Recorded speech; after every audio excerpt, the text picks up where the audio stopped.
Committee on Rules will come to order. Good afternoon. At the beginning of the 108th Congress, House Republicans committed to restoring regular order to the annual appropriations process. In recent years, the consensus-driven work product has been replaced by a failed status quo. The American people deserve better than the constant cycle of colossal multi-bill omnibus packages pushed right before a funding deadline.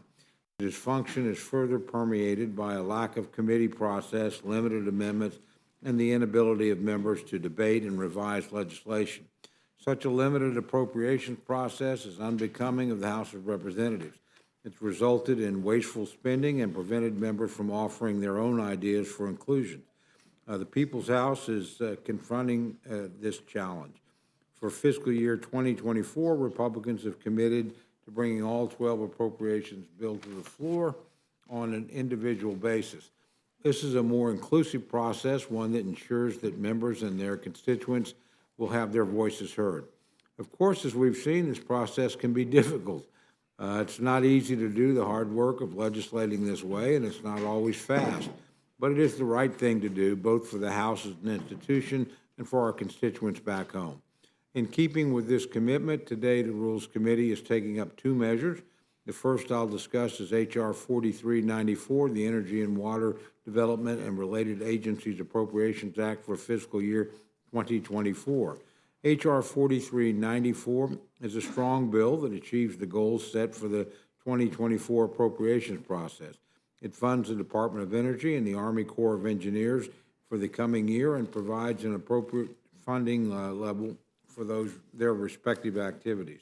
It prioritizes national security, ensuring that we have the funds necessary to modernize our nuclear deterrent. It also covers construction, operation, and maintenance of our nation's ports and inland waterways, which are critical to economic growth.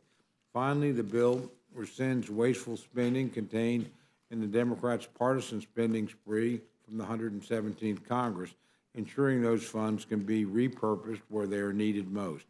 Our second measure is H.R. 4364, the Legislative Branch Appropriations Act for fiscal year 2024. This bill provides a measured funding level for legislative branch activities for the coming year. It keeps Congress open and working for the American people with resources especially focused on effective constituent service. It prioritizes funding for the Capitol Police, ensuring they can recruit, train, and retain officers to continue to protect the Capitol complex, and provides appropriate funding levels for critical infrastructure projects around the Capitol. In all, both of these measures are strong bills that meet the priorities set out for the 2024 appropriations process. I'm pleased we're moving forward with them today. I'll now yield to my good friend, our distinguished ranking member, Mr. McGovern, for any remarks he wishes to make. Well, thank you, Mr. Chairman. It's good to see you, and I want to welcome our witnesses who are here today. You know, for about an hour this weekend, this body behaved the way it's supposed to. And for about an hour this weekend, this place wasn't totally nuts. Democrats and Republicans worked together to keep the government open, and I'm proud of that. It's something I think the American people want to see more of. I also feel proud of the fact that Democrats were adults in the room, and we delivered the votes needed to prevent a shutdown. Almost every Democrat joined with 126 Republicans who decided to reject extremism and say enough is enough. And I want to thank all my Republican colleagues, and in particular, my friends on the other side of the dais who joined us in keeping the lights on, Chairman Cole, Mr. Burgess, Mr. Reschenthaler, Ms. Fishback, Ms. Ouchin, and Mr. Langworthy. This is the way things should work around here. We should be working together to get stuff done. And I'm glad that the Republicans finally came to their senses and brought a relatively clean CR to the House floor. But let me also point out that 90 House Republicans voted to shut the government down. That is not just a small handful of members. This is a huge percentage of the Republican conference that seems to think a shutdown would be preferable than simply moving forward in a bipartisan way to keep the lights on. The message to Speaker McCarthy here is that there is a better way forward. It's time for him to start putting partisan politics aside, to put people over politics, and to get things done. Because the games have to stop. The chaos that we've seen these last few weeks needs to end. And unless House Republicans come to their senses, we will be right back where we were last week in just 45 days. Well, actually, less than 45 days now, which brings us to today's business.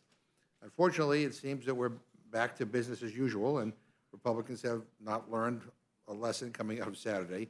The Energy and Water Development and Related Agencies Appropriation Act increases energy costs, jeopardizes energy security, and fails to confront the climate crisis, and includes, like all the other appropriation bills, multiple MAGA culture war provisions. We also have the Legislative Branch Appropriations Act. Americans already think Congress is broken, and this majority wants to break it even more by handicapping Congress's ability to maintain and increase constituent services. And shamefully, they want to eliminate the Office of Diversity and Inclusion on Capitol Hill.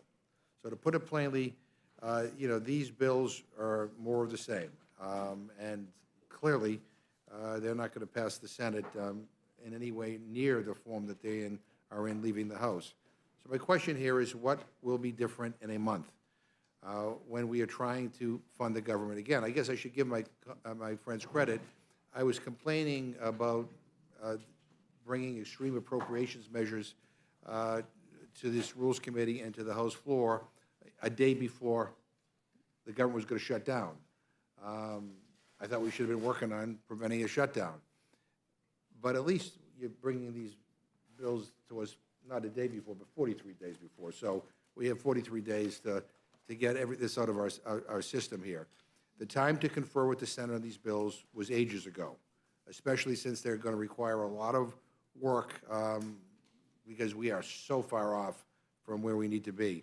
And the bottom line is that it's the House's job to originate spending bills, hopefully with a mindset of trying to pass these bills, something that cannot happen with either of these extreme bills. And I'm afraid that instead of spending the next few weeks in serious deliberations with the Senate, House Republicans will resort back to their civil war, fighting amongst themselves about impeachment, their speaker, and shutting down the government. I just beg and I plead with my colleagues across the aisle to start taking this process seriously. Let's work together in a bipartisan way, and let's set aside the dysfunction and move forward for the American people.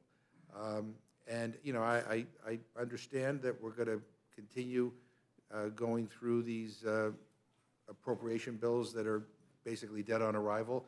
Maybe this is a therapy session for the extreme right wing here in the House. If we have to do that, so be it. But again, 45 days is not that far away, and we need to be figuring it out, how we, again, avoid a shutdown at that time. And so with that, Mr. Chairman, I yield back, and again, welcome our witnesses, and thank you very much.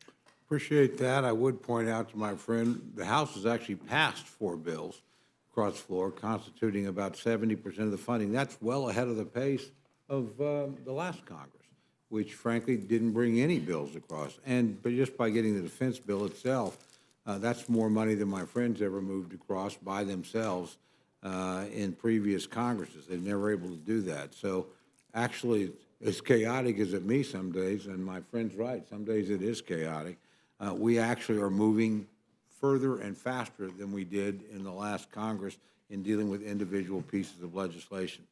Without objection, any prepared statements that our witnesses may have will be included in the record. I'd like to welcome our first panel, Chairman Chuck Fleischman and Ranking Member Marcy Kaptur from the Committee on Appropriations, both very dear friends of mine, of long standing, and also Chairman Mark Amadei and Ranking Member Adriano Espaillat. Again, very dear friends of mine. We've spent a lot of time together all through the year, obviously, on the Committee on Appropriations. So they'll be representing the subcommittee for the legislative branch. Chairman Fleischman, I welcome you back to the Rules Committee, and I welcome your testimony. Thank you, Mr. Chairman. It's always a privilege and a pleasure to be before this distinguished Rules Committee, and I thank every member for their arduous work in this committee. Mr. Chairman, I am pleased to present the committee the Fiscal 2024 Energy and Water Development and Related Agencies Appropriations Bill. Mr. Chairman, before I review the bill, I'd like to thank you, Ranking Member McGovern, and other members of the committee for all the hard work you do to ensure a fair and orderly process. I'd also like to thank Appropriations Committee Chairwoman Granger and Ranking Member DeLauro for their leadership on this bill. I'd like to especially thank my Ranking Member, Ms. Kapner, for being a tremendous partner throughout this year's process. Thank you. The subcommittee received almost 5,000 member requests and worked hard to be as accommodating as possible within the overall priorities of the bill. The Energy and Water Bill advances our national security, our energy security, and our economic competitiveness in a fiscally responsible manner. It totals just under $58 billion, an increase of $1.3 billion above fiscal year 2023, and a reduction of $2 billion below the President's budget request. Of that total, $32.5 billion is for defense-related programs, an increase of $1.1 billion above last year. Specifically, the bill includes $24 billion for the National Nuclear Security Administration to ensure we maintain a strong nuclear deterrent in an ever-changing and increasingly dangerous geopolitical environment. The bill fully funds all major weapons and infrastructure modernization activities, supports our nuclear naval fleet, and supports nuclear non-proliferation efforts here and around the globe. The bill has an effective non-defense total of $25.5 billion, an increase of $143 million above fiscal year 2023, and a reduction of $1.6 billion below the President's budget request. At the Department of Energy, funding priorities include continued strong funding for nuclear energy, including domestic uranium enrichment capabilities and small modular reactors. The Office of Science, including fusion energy sciences and the full spectrum of production technologies to reduce our reliance on foreign sources of critical minerals. Programs that have significant amounts of previously appropriated but still unspent funds generally receive less new funding. On the water side of the bill, the Army Corps of Engineers is funded at $9.57 billion, including full funding of the Harbor Maintenance Trust Fund activities and ongoing Inland Waterways Trust Fund construction projects. These investments will help ensure goods can be moved safely to and from global markets. Funding for the Bureau of Reclamation totals $1.8 billion and prioritizes projects that increase water supply and support drought resilience. Finally, for both the Corps and Reclamation, members again were able to influence funding priorities by making community project funding requests. Very thankful for that. This year, the bill includes a total of $945 million for these projects. Thank you for your time and attention. I respectfully ask for a rule that provides for orderly consideration of this bill. I yield back. Thank you, gentlemen. We'll next go to my very good friend, Ranking Member Kaptur. And before I do, it's always, it's widely known, but worth pointing out, Ms. Kaptur was the first woman ever to serve on the Rules Committee and the longest-serving member of that committee as a female committee member in the history of Congress. So it's good to see my friend, and you're recognized for any comments you care to make. Thank you, Mr. Chairman. It's a pleasure to be here. Chairman Cole, we are good friends. Chairman McGovern, and to all members of this very important Rules Committee, and to my dear colleague, Chuck Fleischman from Tennessee. It's such a gentleman and always very, very easy to work with. We may differ a bit today, but let me just say this for the record. The U.S. economy is growing at record rates, and America is producing historic levels of job growth due to laws enacted in the last Congress.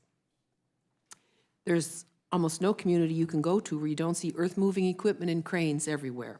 With this historic job growth, revenues are now coming into the private sector and the federal government at much higher levels than before, because post-pandemic, millions more people are working. Companies are earning money. Indeed, our nation has bent the debt curve as a percentage of gross domestic product for the first time in modern history.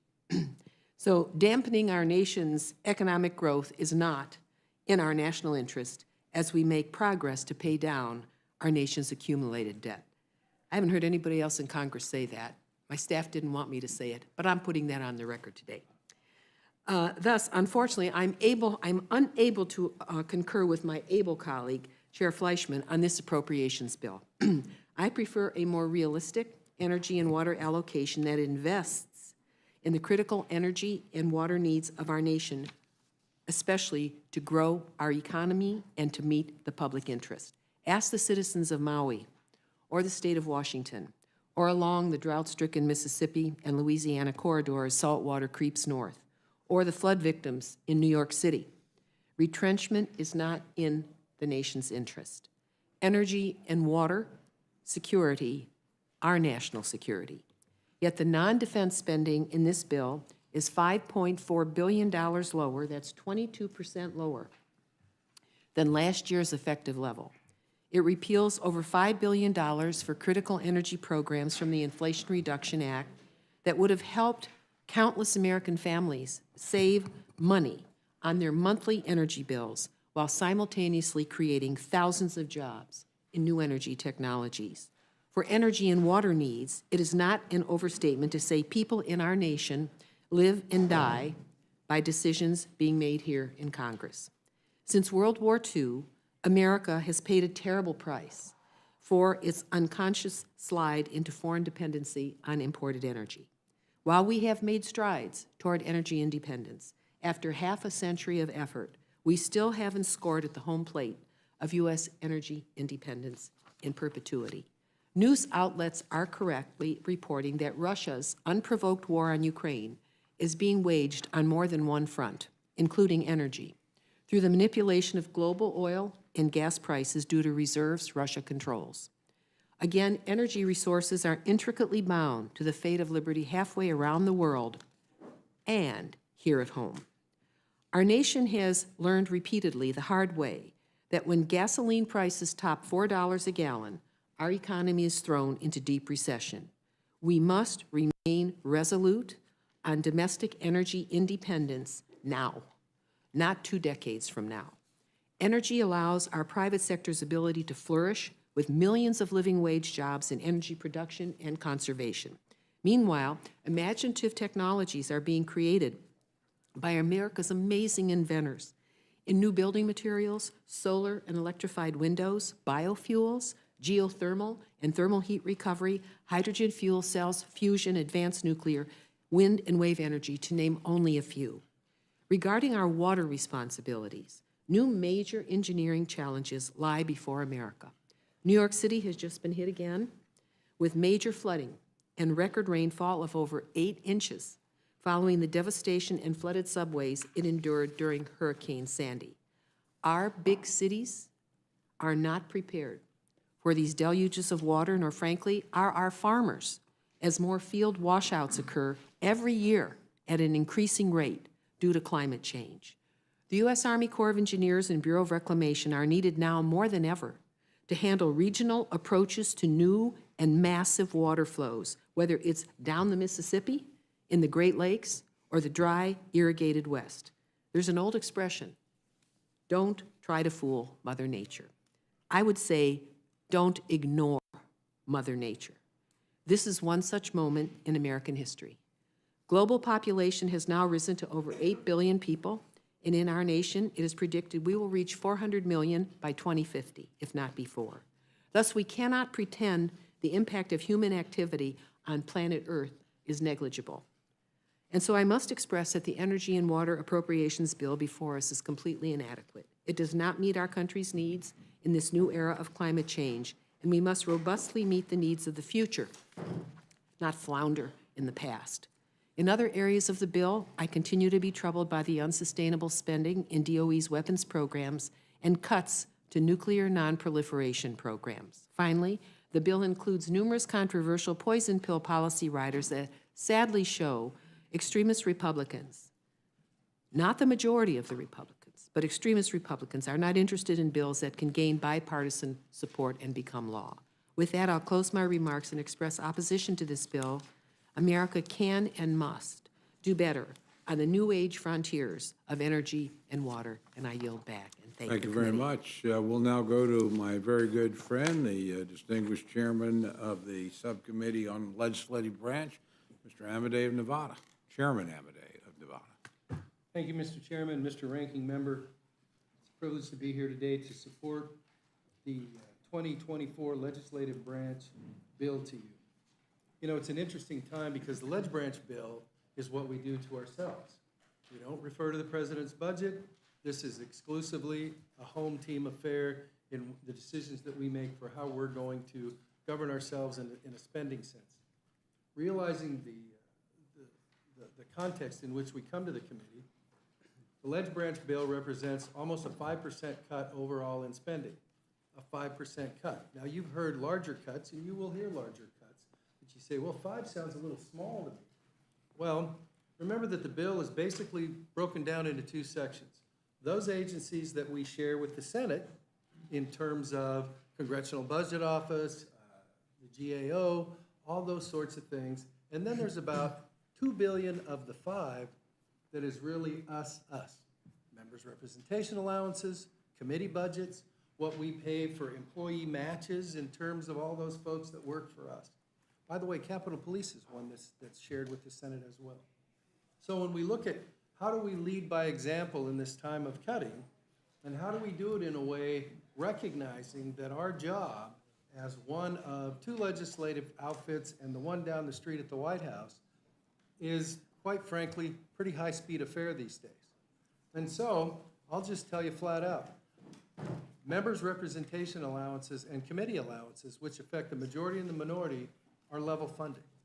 There are no cuts to those. That was out of a belief that as we're doing this, regardless of what side of the fence you're on, you need to be able to have your full resources to advocate for your positions and advocate for what you want in terms of oversight and those sorts of things. There are a couple of those shared committees as well that have modest increases because, quite frankly, it doesn't sound like a good time to be cutting the Congressional Research Service, the Government Accountability Office, or the Congressional Budget Office. If we're going to do our job robustly and fully informed, that doesn't seem like a good way to go. Some people have said, well, what about the Capitol Police? They're fully funded for all uniformed operations. Now, there have been some cuts, but they were cuts that we made the judgments like you couldn't spend the money in the coming fiscal year anyhow. Did you have it? There are some administrative cuts, but there is nothing in there which prohibits them from going out to the 2,400 uniformed officer levels as well as those other functions which include intelligence, leadership, support in terms of those protective details and things like that. So when we get done and we net everything out, and not that it's, Leg Branch is not exactly sex and violence for what's going to come before this committee for rules and even in the appropriations process. But when you net everything out, it's about 0.4% of what the federal government spends in terms of our appropriations allocations. Doesn't mean it's not important, doesn't mean we didn't take that job seriously, but we have tried to exercise it in such a way that we could say we have led by example in that our budget in Leg Branch is not beyond taking a look. Architect of the Capitol is an example. It's like, what are your top 10 projects? We can't go to the top 15, we don't think this time, things like that.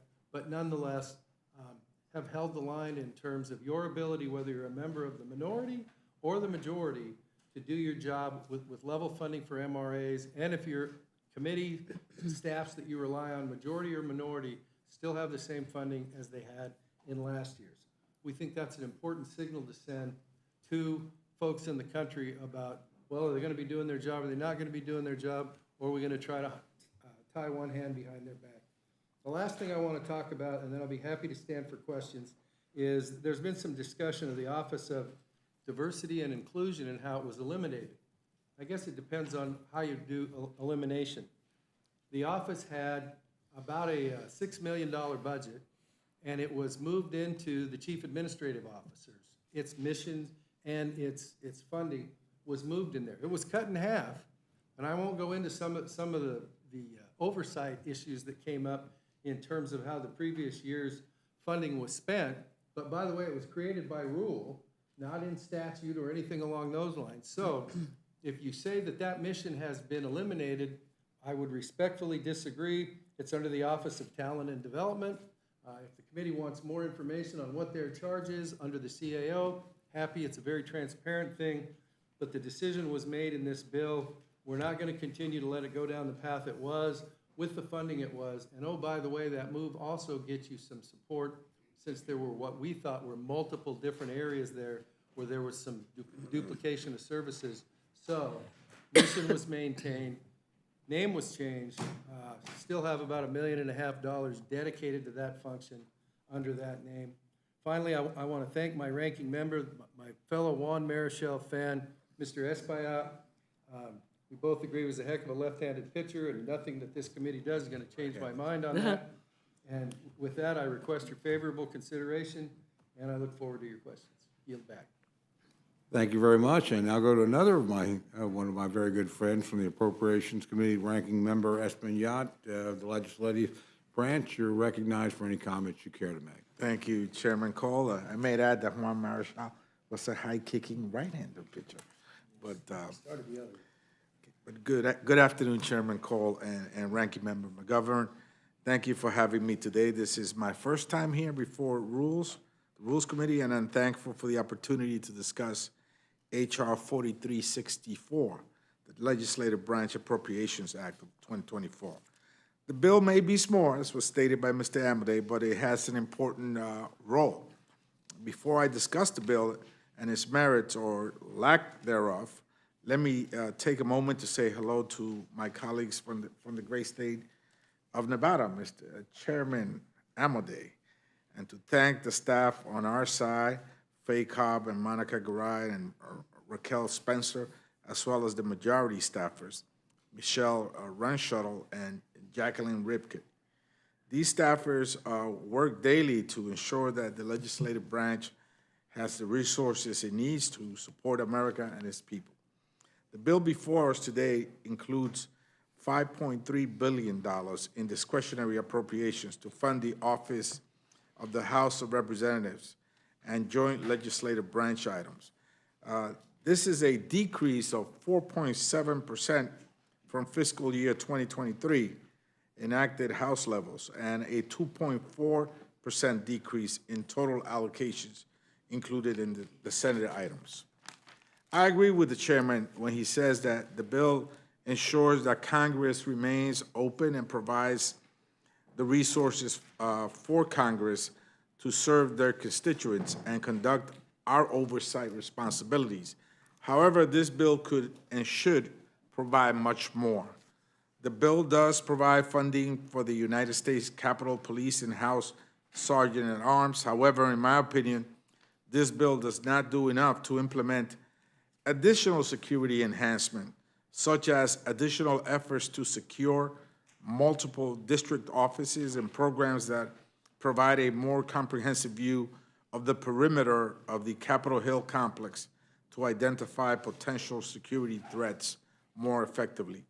After the attack on January 6th, and more recently the attack on 2 congressional staffers in their Virginia district office, I feel strongly that our staff deserves to have a safe place to work, and our visitors also deserve an even safer place to visit and receive services. In addition, our men and women in blue who work hard each day to secure this campus deserve to have the best equipment, tools, and resources at the ready. Securing this campus has always been a priority of this subcommittee. We should work to protect the campus that supports the governance of our democracy. The bill keeps the lights on the legislative branch agencies. However, the legislative branch bill should never be a place where divisive politics is perpetrated. The legislative branch bill should be used to ensure Congress has the tools it needs to legislate and support the constituents we serve in a fair, transparent, and equitable manner. It should be used to ensure that we have a successful democracy that serves all people.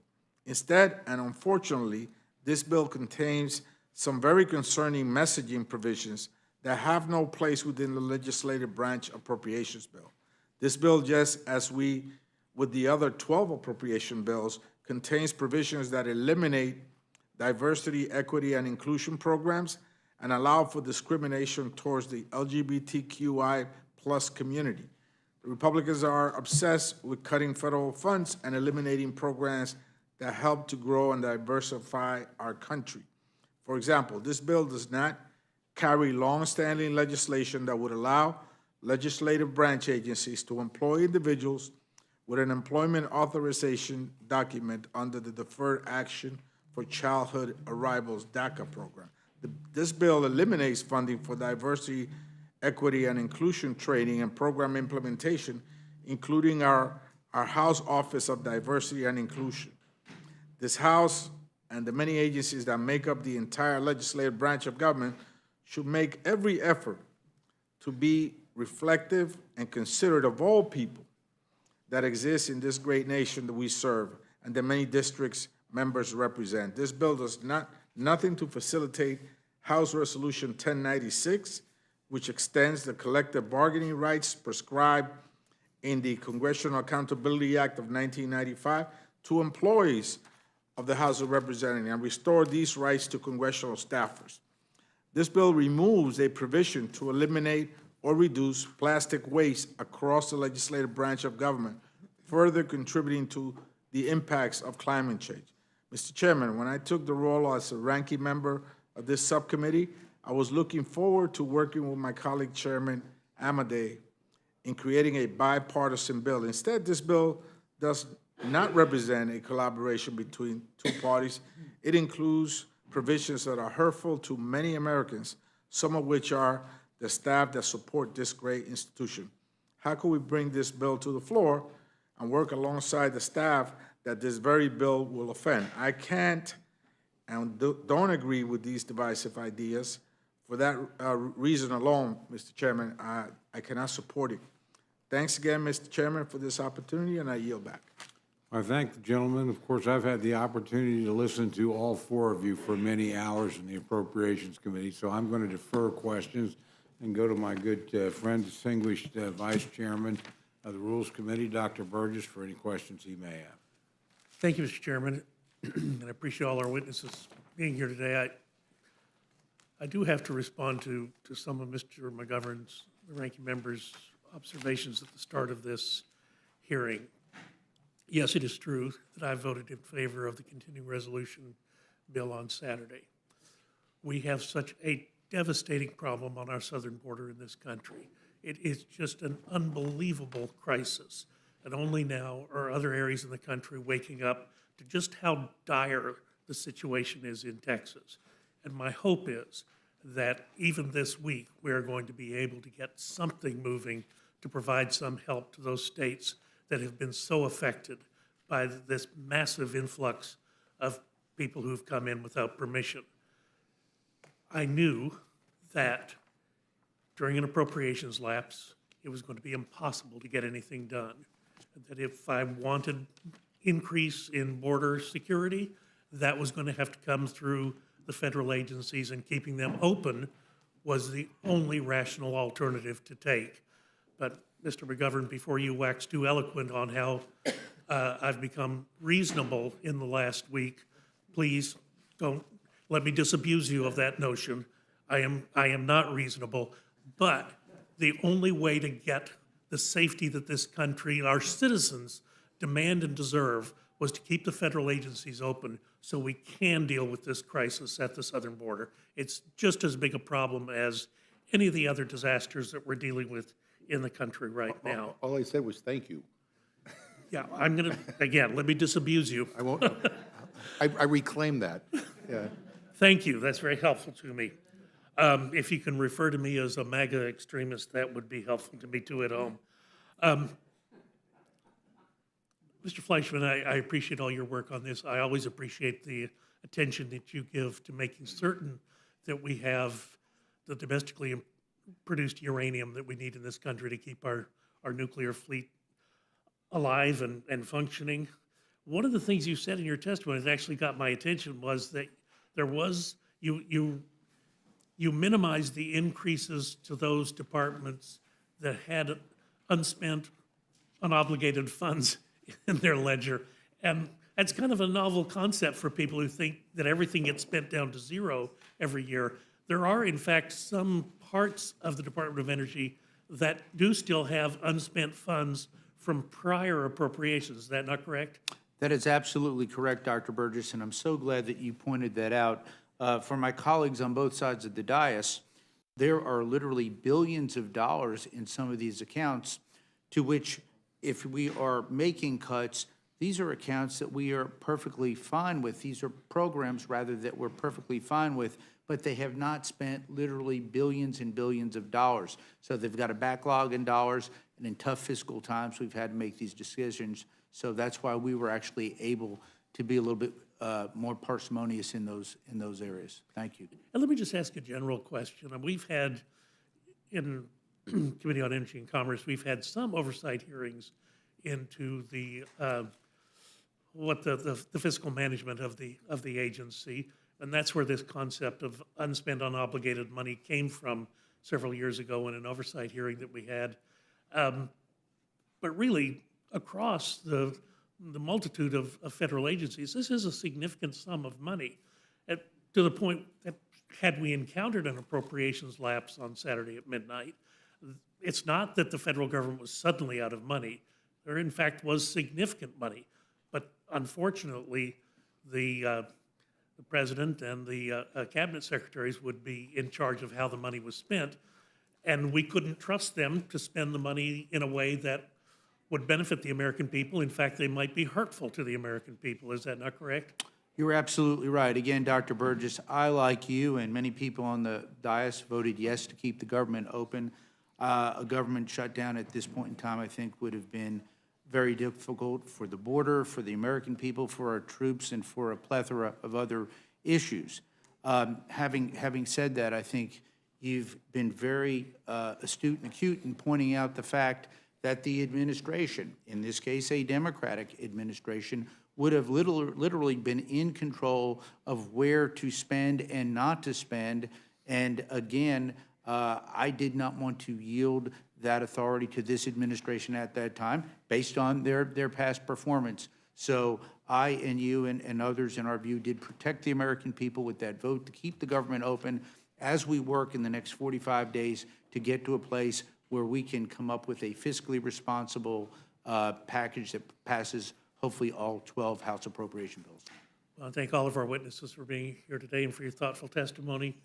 I'll yield back and recognize the ranking member of the Committee on Rules. Well, thank you, Dr. Burgess. Again, I apologize for saying thank you to you for voting for the CR and keeping the government open, although I am grateful because I think many of us understand that a government shutdown would not be good for our economy, would hurt a lot of people. And I don't want to go overboard in saying that you're reasonable, because I was remembering that you voted for a CR previously that actually cut Border Patrol.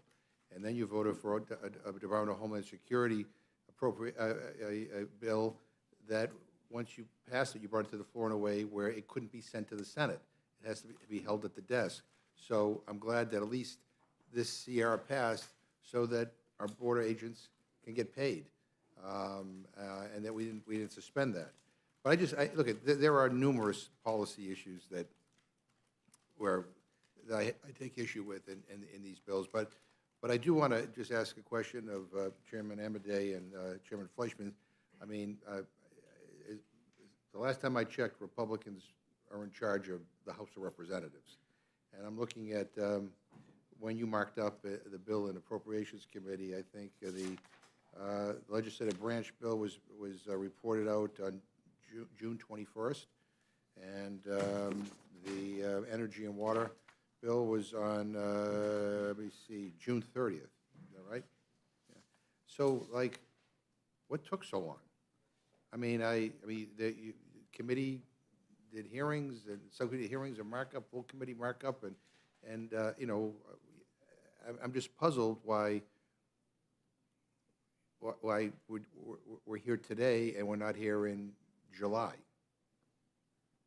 Honest answer, Mr. Ranking Member, way above my pay grade. Okay, all right, no, yeah, because I do think that the case could be better made then, that a bill that quite frankly, some of these bills which are, you know, way off where the Senate would be, you know, the time to negotiate them, you know, you could have done it August, could have, you know, September would have been the time. So now we're operating under a continuing resolution, and we're in October, and some of these appropriation bills, the ag appropriation bills, for example, failed, I mean, the other day. So I don't know how that's going to be resuscitated. But I'm just curious, like, it just seems to me that this would have been a better discussion earlier.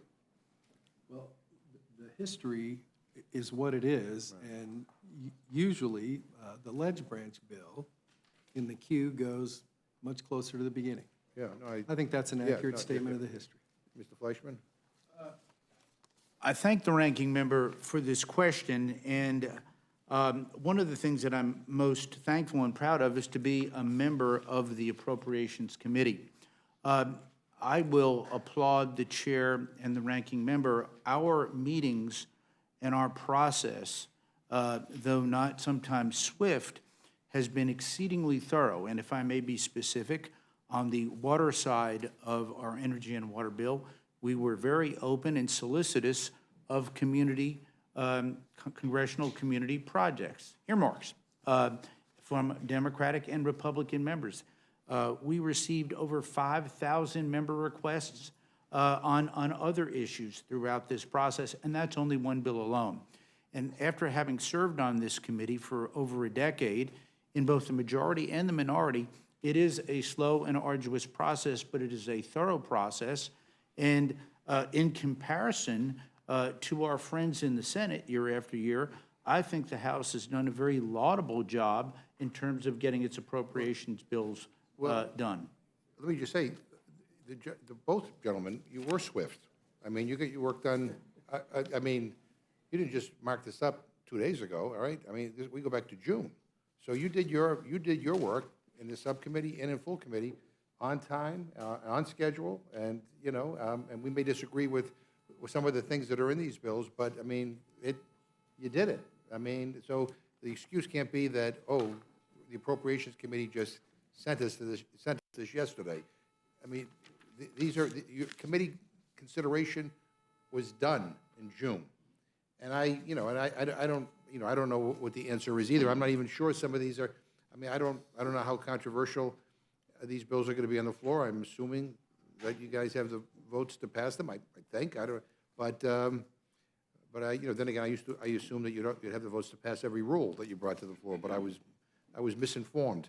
But anyway, I thank you and my Democratic colleagues as well for getting the committee work done on time. I'm just a little bit puzzled that we're here in October, in a mad rush trying to pass all these appropriations bills that, again, are going to differ greatly from where the Senate's going to be so late. I just remember we have less than 45 days before we're faced with another potential shutdown. So anyway, I don't want to belabor the point, but I can appreciate everybody being here, and I will yield back my time. Chair thanks the gentleman. Gentleman yields back. Chair now recognizes the gentlelady from Minnesota. Thank you very much. And for my part, first of all, thank you all for being here. But I'm happy we're here talking about the appropriations bills and that we're going to send them to the floor. And Chairman Fleischman just can you talk a little bit about maybe some of the spending reductions that have been made in the previous couple of years and how we are moving to fiscal sanity in these bills? Well, thank you. The energy and water bill, as I tried to articulate in my opening statement, is so critically important to the United States of America for our defense, because that is the area where we actually prepare and keep our nation's nuclear arsenal safe for our ultimate customer, the Department of Defense.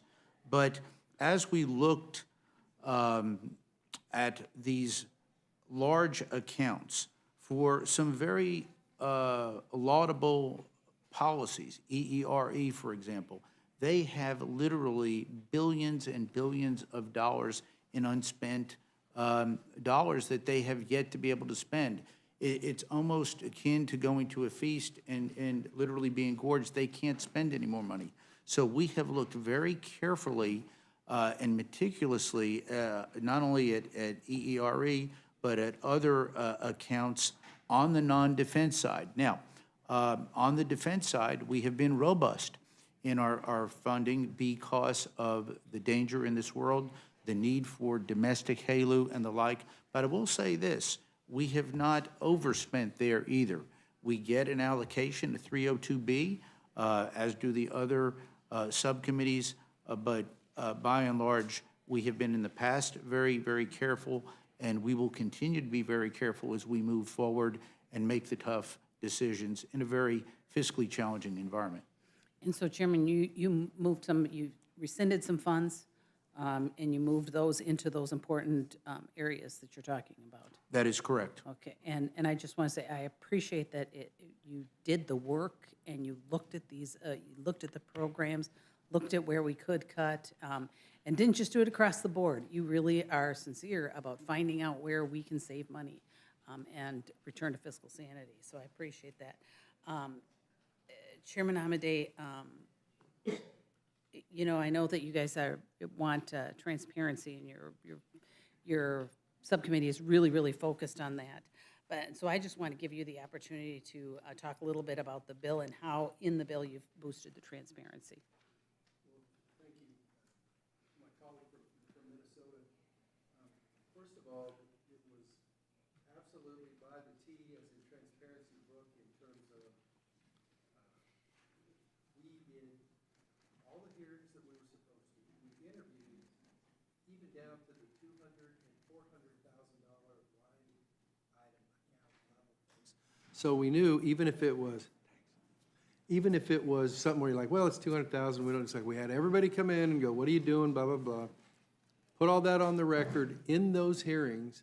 Then the markup, once again, if you wanted, if you knew how to stream and do all that other sort of stuff, then you were there, you were watching that process go forward. And then once again, in the full committee, fully streamed on whatever span it is, 3, 4, 5, C-SPAN, something. To where if you were following what your ledge branch folks were doing in the 118th Congress, you could watch it without having to try to figure out how to get to DC, take somebody's word, that sort of thing. So there are no mysteries there. And to be honest with you, the discussion was healthy, even though it wasn't always agreed upon with my colleague, Mr. Espaillat. I mean, we had some pretty serious discussions about DACA and inclusion and all those other sorts of things. And then, further than that, reached out when there was a question if we needed to get somebody to, we had the Congressional Research Service, we had CAO's lawyers going, hey, what about this question? We want a memo from you so that we can try to see where the committee's jurisdiction begins, ends, blah, blah, blah. But all of that was, none of it was behind closed doors. And frankly, I'm proud of my colleagues on both sides of the fence, both in the subcommittee and in the full committee, to where I would dare say there was a full opportunity for people to say, I like this, I don't like this, or here's why I support it, which I think is what the process should be, back to transparency. Well, and I appreciate that you, like Chairman Fleischman, did the hard work, and you looked at everything. And so I appreciate that these bills are now coming to the floor, because I have confidence that you put together a bill that, you know, not only cuts, but looks at what we need to be doing. And I know that there's some IRA provisions in Chairman Fleischman's bill that are redirected. And so I appreciate that, like I said, that you did the hard work, because that's what we need to do. We need to do that and look at everything. Well, and if I may, the process isn't over. Yep. You know, it's like, okay, so it goes to the floor, we'll see what happens at the floor, and then, obviously, it won't be news to anybody in this room that maybe the Senate will have a little different idea than what we had over here, and so that process will continue. So, in context, let me just put it to you this way, I don't have any wish I'd do-overs on anything that we hit. Wonderful, and thank you very much, and thank you all for being here, and I yield back, Mr. Chair. Gentlelady yields back. Chair thanks. Gentlelady. Chair recognizes the gentlelady from Pennsylvania. Thank you, Mr. Chairman. So we're back in the Rules Committee, where we've spent so much fun time together over the past month. Over the weekend, our Republican colleagues brought us to the brink of a devastating shutdown of the federal government. For weeks, my office has been answering calls from concerned constituents who feared that their paychecks wouldn't come and that critical government services that they rely upon would be interrupted. Thankfully, we were able to pass a continuing resolution without right-wing extremist policies in it, as House Democrats have been urging throughout this entire process, and as the Senate has apparently been able to do on a bipartisan basis. So now we have less than 45 days before another funding deadline. You know, after the majority party brought us to the brink of disaster with their reckless and chaotic approach to government funding, you would think they'd be willing to try what works, to come to the table, to work in a bipartisan manner, to honor their agreements with respect to funding, and to pass the spending bills that Americans need. But apparently not, because here we are again, considering more partisan spending bills that are loaded up with culture war poison pills and slashing necessary funding. We know that the Department of Energy's funding bill, it's going to raise energy costs for working people, undermine some of our climate rescue efforts, and increase our dependence on foreign energy and fossil fuels. We know our seniors and families, if this bill were to become law, will struggle to heat their homes this winter, and that's a huge issue in my district. We know that American innovation in clean energy will be stifled. So this is not serious governance. Representative Kaptur, can you tell me how this bill hurts efforts to bring fuel prices down, especially our long-term efforts? Thank you very much, Congresswoman Scanlon.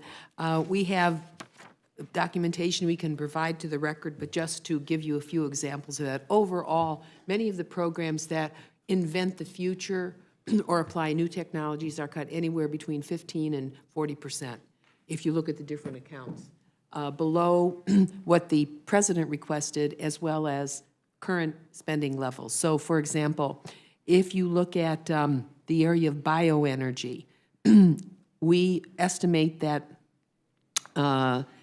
this bill will cut 14% from the current programs. Okay, that's about $83 million. And that particular sector contributes now over 1 million jobs in our economy. So to the extent that you cut it 10%, 14%, 15%, wherever that is, you're going to thwart job creation in those categories, and you're not going to be able to move bioenergy forward. It's really, I happen to represent a district that has more animals than people. And we have a lot of waste animal doo-doo, and it is an enormous energy source. We have no rigor to move that. What we don't use on the fields, according to formula, we can turn into power. We don't do that simply because there isn't the incentive, there isn't the technology to move there. So that's just one. In terms of hydrogen and fuel cell technologies, this bill cuts 32 million, about 19% of that program. For solar energies, there's a $30 million cut, about 9%. In terms of wind energy, a 14% cut, which is a 71% cut below where the administration wanted. And then for water power technologies, we're at about a 13% cut, but about a third cut from what the president asked for. For geothermal, and this is one that really is so simple in a way, if people would understand what it is. But that cuts they cut 45% below the budget request. And that is a technology that is a healthy one for our society, if we were able to apply it more quickly. In terms of building technologies, that's saving waste heat from buildings like this. We're talking about a 23% cut. So these are not, and then weatherization, oh my goodness, there'll be 11,000 more families across this country who will not be able to have their homes weatherized. So this is you're talking about thousands and thousands and thousands of people and places, and these add up over time. So it's, as I said, this is kind of a new era, frontier for America. Are we going to meet it or not? History will judge, but I don't think these are accounts that you short. I was also concerned by your testimony that this bill would hurt efforts that it would encourage more dependence on Russian oil. Can you talk about that? Yes, there was an excellent article this past week in the Wall Street Journal about And the Washington Post, I think, also had an article about how Russia is manipulating, because it controls its own reserves, right? It can do a lot that we can't really monitor closely, but they can much more cheaply draw up their reserves, put them in tankers, move them around the world, and then when they find the most vulnerable place, they can unload that product, and then it gets into international markets. And there are many Russian tankers floating around the world that have this excess oil supply. So I hope our sanctions will work more robustly on Russia. They are making a difference, but because they are able to do so much that's hidden because of their own supply lines there, it's a threat to our economy. If they dump it in places, then it's backdoored in here. And it is obviously a threat to their economy, even though the value of the ruble's gone down by a third over this last year compared to the US dollar's worth. We're making progress on our sanctions, but not enough, but not enough. So our own energy independence is paramount, and we are getting there, but we're not there yet. We can still be impacted by global oil prices. If the price of oil here goes over $4 a gallon, guess what? We always go into recession. We don't want to go there. That's why these technologies are so important. Okay, and The of new course, we ones. don't want to encourage them to use their oil to fund their illegal invasion and assault upon democracy in Ukraine. That is correct. We also have before us today the legislative branch bill. And as someone who's spent a couple years on the Select Committee to Modernize Congress, which, unlike this committee, is perfectly even with respect to having equal members from both party there, and has produced dozens of recommendations which have been implemented on a purely bipartisan basis. Many of those recommendations over the past 4 years have had to do with ensuring diversity among the staffing of our legislature, because that's so important to get the best ideas, the best talent, and to have our legislative branch be a more honest and accurate reflection of our population. So I'm very concerned by what we see in this bill that would cut efforts to ensure diversity and inclusion in our legislative staffs, and even more so because I just came from a White House celebration of the 50th anniversary of the Rehabilitation Act, Section 504, and the anniversary of the Americans with Disabilities Act, both of which have done so much to ensure equal participation by everyone in our society. And to see a bill that undermines that, I find extremely disturbing, and particularly with the impact as well on our seniors and veterans. Can you speak to that? Sure. Thank you for that comment. And just listening to the chairwoman from the great state of Ohio and yourself from Pennsylvania, and New Mexico, and Minnesota, the wonderful contributions that you make to this committee. That is diversity. And if you were not here today, I would dare to think that even Mr. Amadei may agree with me that it will be a bunch of middle-aged guys in dark suits giving testimonies that will be kind of boring, I think, at the very least, if not enlightening. And so let me share some of the inequities that exist that must be overcome, and the office, I think, did a great job at addressing them. 87 women are promoted to manager for every 100 men. People with disabilities are 2 times more likely than those without to be unemployed. Median weekly earnings for women are 83% of the median weekly earnings for men.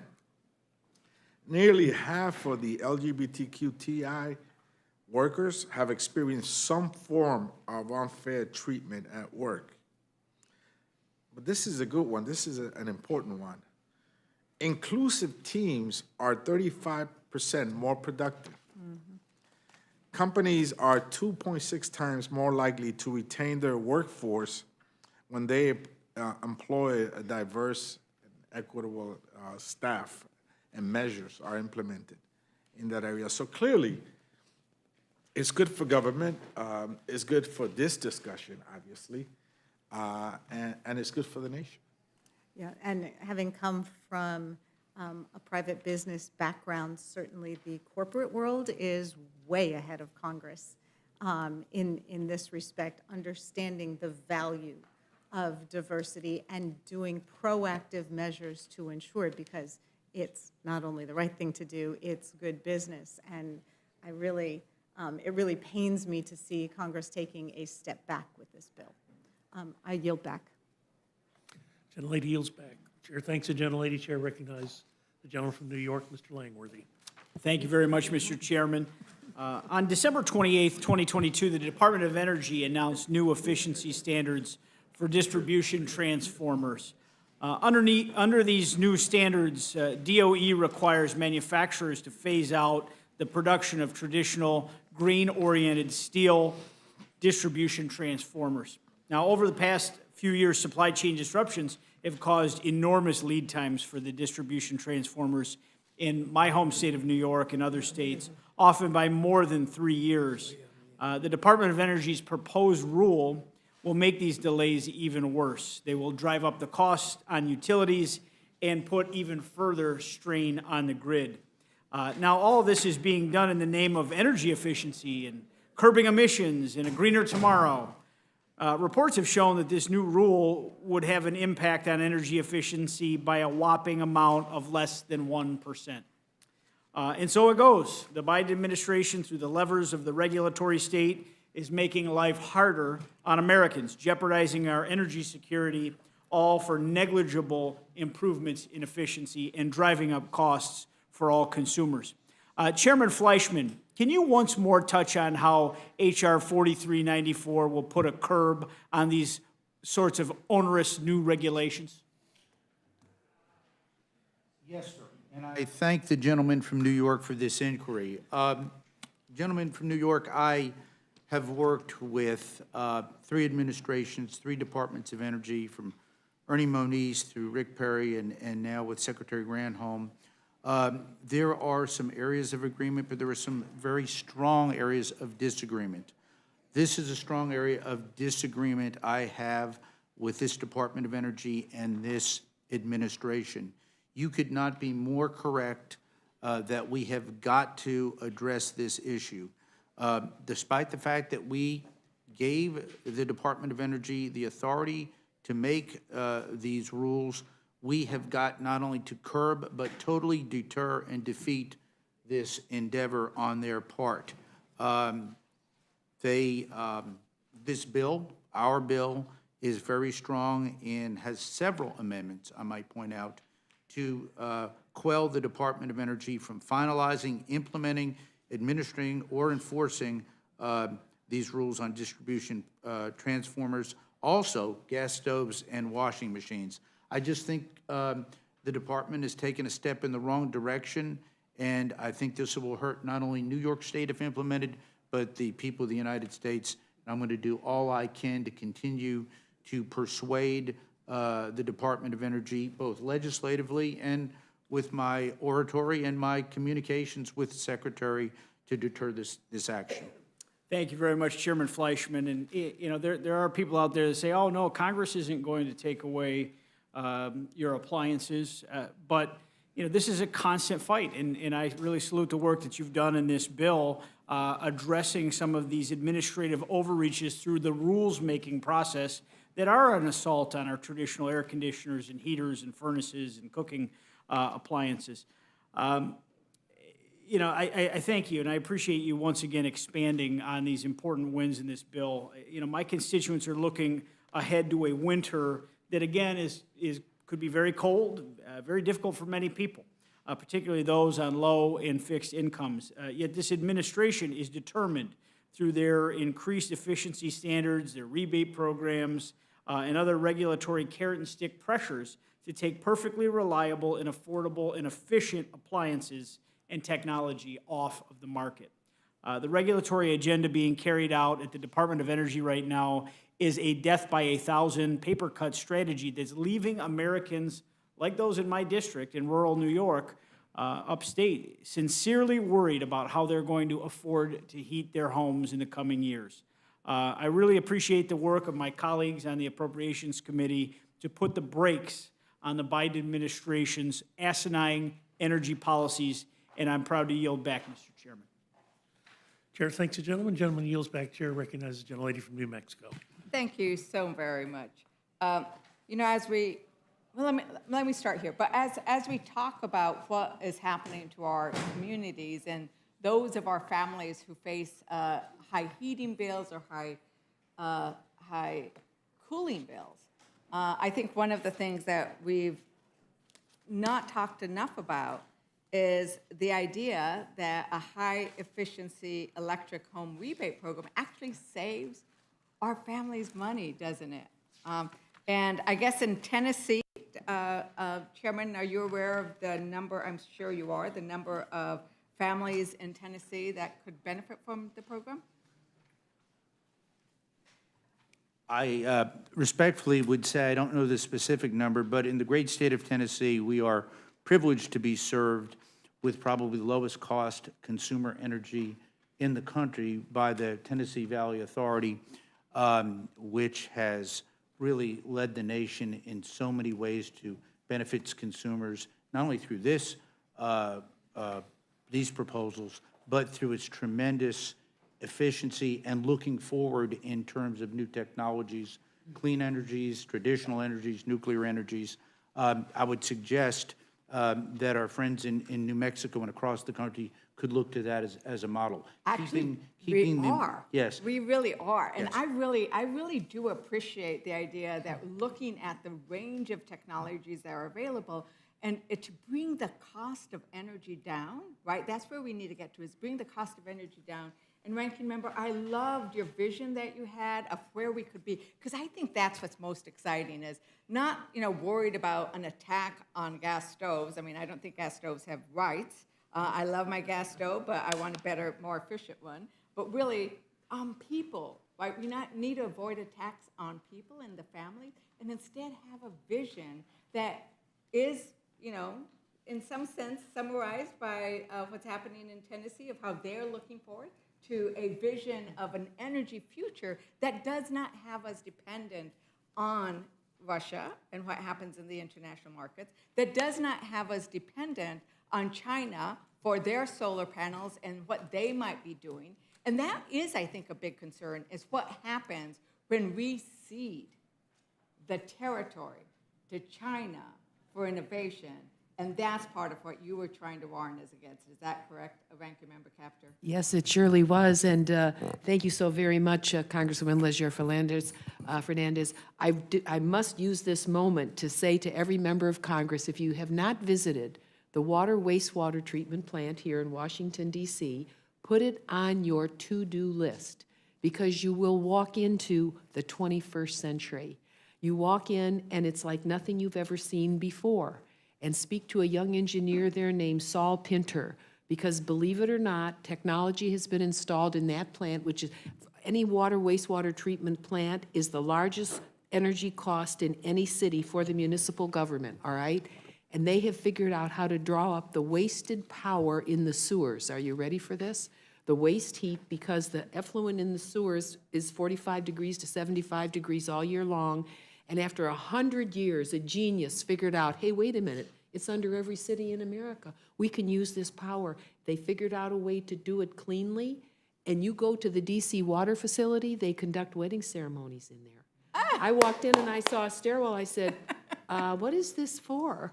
They said, we do wedding ceremonies here. And then they take you out on the balcony overlooking the Anacostia River, which used to be a sewer itself. It isn't anymore, because America figured out it isn't healthy to have all these dirty rivers all over the country. So the last century thought ahead. We have to think ahead to energy and to the possibilities that exist. And when you see them, you're shocked yourself. You think, oh my goodness, it took 100 years to figure that out. But what it can do across America is extraordinary. And that's what we were trying to capture with both the CHIPS and Science Act and the Inflation Reduction Act, where we were saying we need to use the power of the federal government. And I think something that's happened with the several last weeks is I think the nation is very aware of the importance of the federal government. They did not want us to shut down. And they did not want us to shut down, not just because kids would be kicked out of Head Start, because of no paychecks for our troops, but also the contracting and the investing and incentivizing that we will be doing. I'm seeing that in New Mexico. I'm pretty darn excited. I've been going to solar and wind turbine manufacturing plants openings. You have a lot of manufacturing in your states. We do not have so much in New Mexico, but we could. And we are starting to see that. The electrified windows that you discussed in your opening, guess what? One version was invented in my district, and we hope will be manufactured in New Mexico by Ubiquity, and hopefully either in my county or in tribal lands. These are the possibilities and the opportunities that the Republicans' appropriations bill would cut. And that's what we are going to talk about and make sure that the American public knows that they would also know that in Tennessee, even though you might have the lowest cost, we also would lose $83 million, so about 4,766 households would not be able to take advantage of lowering their costs. In New Mexico, we have about $44 million.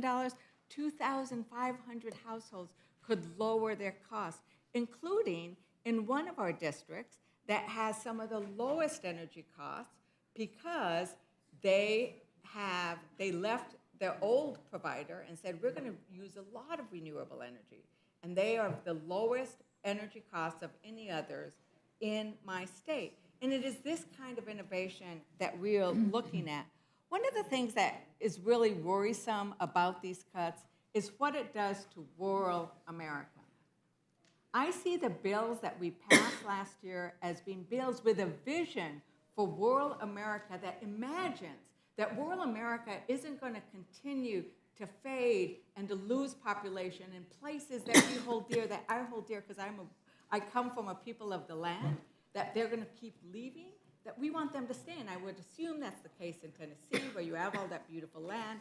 That's the case everywhere. And part of my worry, and I'm going to try to talk Ohio because I wanted to ask Ranking Member Capter about the thought that when we build these wind farms, when we build, especially the wind farms, we are creating multiple sources of revenue for our ranchers. Because we know that in New Mexico, for example, we just put up a wind farm, the largest wind farm in the country, Corona. We dedicated a renewable energy line. I like to call it the Route 66 of renewable energy. Because we know those ranchers, 9 out of the last 10 years, they didn't make a profit. But when we put a wind farm on their farm and the cows can graze below it, that's an extra revenue source. And these kinds of cuts that are proposed in this bill and in the agriculture bill would hurt that. My goal is to keep that vision. So could you talk a little bit about that? Do you have enough water to talk about what these kinds of cuts are going to do for rural America? Because I've heard you talk about this before. Yes, well, first of all, thank you for what your state is doing. I'm so sorry. It's a little stuffy in this room. Yeah, we think the same thing too at times. Thank you very much. I think what is happening in rural America is so exciting. In the places that I represent, for example, some of our very progressive farmers are involved in developing, working with Rural Electric and the Inflation Reduction Act, building 1,000-acre solar fields on bad soil that'll never be used for agriculture. And then that power is used or through a power purchase agreement sent to another location. And local school systems are yielding $30 million over 30 years to go into those school systems as part of the way the legislation works. It is astounding, and rural America is able to do something locally with solar and wind and geothermal. And of course, in Ohio, we have the biofuels fields developing in soy and corn. We're just at the beginning of the biofuels age. And we see it coming along, and it's just so exciting. America's invention and capacity to create is coming forward. And it's there. We just have to release it. We just have to give it away to find the marketplace. And we see that in almost every sector now. I'm having a little trouble with geothermal, but that's because companies don't know how to use it effectively. But in terms of solar, that's moving along. Wind is moving along. Advanced nuclear, by the way, is moving along over a larger area. And conservation, we must never forget conservation, because now in Arizona, New Mexico, many of the states that are warm all the time, homes are being built in a way where water's being heated because the water heater faces south, and because of solar roofing, and because of what we're able to do now to both build in a more efficient way and conserve. 40% of our energy has to be conserved. We can't let it leach. We have to use it. And old technology isn't going to get us there. But you're seeing tremendous invention, especially in the western states, where power is so critical, right? So let me, just to ask the question is like, you're excited about, I'm excited. I'm actually seeing the chair nod his head up and down, because I think he's kind of excited about what the possibilities are. But in your, just a yes or no, what will these kind of cuts do to realizing that possibility? It'll create a real drag. gonna A drag on we don't invention, a wanna- drag on investment. We don't want to have that drag. And as another example, in rural communities, the counties suffer, because as families leave, the tax base shrinks. But what these wind farms can do, and what these other things can do, in a rural county like in Lincoln in New Mexico, they're anticipating $1.3 billion in tax revenue over 30 years.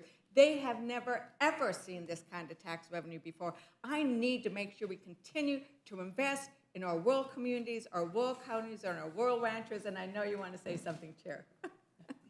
I thank the gentlelady. Yes, I'd like to say several things. I can assure the gentlelady from New Mexico, first of all, I have the utmost respect for your state. Great Department of Energy resources at Los Alamos, Sandia, other places. I've worked with your senators, particularly Senator Lujan, on a lot of issues across the DOE spectrum. I can assure you that this bill that we put together in a very difficult fiscal environment, given the large amounts of funds that are already unspent and given the priorities across the DOE reservations, whether it's Oak Ridge, which I represent, Savannah River, New Mexico reservations, pick the national labs, pick the reservations. We have been abundantly fair and equitable, and I do believe that there are more than sufficient resources to attain those goals. Well, thank you very much for being equitable with regards to the different national labs, and I truly do appreciate and look forward to working with you over the years, especially as we work with our national labs to be part of that innovation economy that we're going for. I'm hoping we get some of those innovation grants, Enchanted Innovation, New Mexico grants. But what I'm talking is this other piece of the rural component of what we can do in rural America with these new energy technologies. And I think that is really key, and I will leave it at this, is that the cuts that are made to this bill, together with the other appropriations bills that we've seen, are so inconsistent with the Fiscal Responsibility Act. So when we talk about constrained fiscal resources, we already made an agreement. It was negotiated, it was passed into law, it was signed by the Speaker of this chamber, sent over, signed by the head of the Senate, signed by the President, and this bill does not live up to that deal. It's about time that the House Republicans live up to the deal that we made. And I'm glad they did it. I'm thankful as well as that we did that on Saturday, but that is a problem. And Ranking Member Espaillat, thank you for the comment on diversity. I think that the idea of the pay gaps, last year as well as this year, I carry the Equal Pay Day resolution to point out how many more months a Latina must work to earn that of a man. And last year, it was 11 months. This year, an average Latina will not earn what an average white man does until the following year in January. And so when we talk about that, we do not need to address the issue of diversity. We are telling John Adams, who wrote in the Federalist Papers, that this body should be a miniature of America. And if we're going to be a miniature of America that beautifully reflects what America is, back then he was thinking of townsfolks and rural folks, but now we know it's much more beautiful than that. And that's why we need to keep these going. Do you want to add anything else to that, Ranking Member Espaillat? Of course, and just to highlight, Congresswoman, some of the great work that has been done by this Office of Inclusion, and Equity and Inclusion, Diversity. Since its inception, the office has assisted approximately 2,678 candidates and conducted over 1,526 consultations with employing offices. The office has also referred 6,441 resumes for consideration to hiring managers and help approximately 730 job seekers land congressional careers.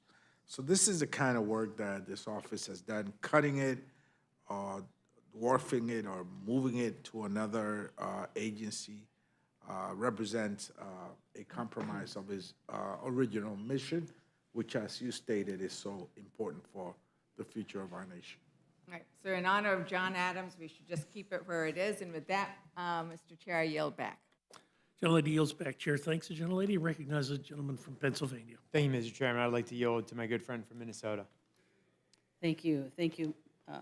Reschenthaler, for yielding some time, because I just, as I'm listening, I want to remind everyone, we are $33 trillion in debt. And we have to make difficult decisions. And as I pointed out earlier, these chairmen did the difficult work of looking at these programs, making those decisions. I mean, and they weren't alone. I mean, their committees were involved. It went through another committee, and they did that. They looked at everything. They transparent. Everybody had input.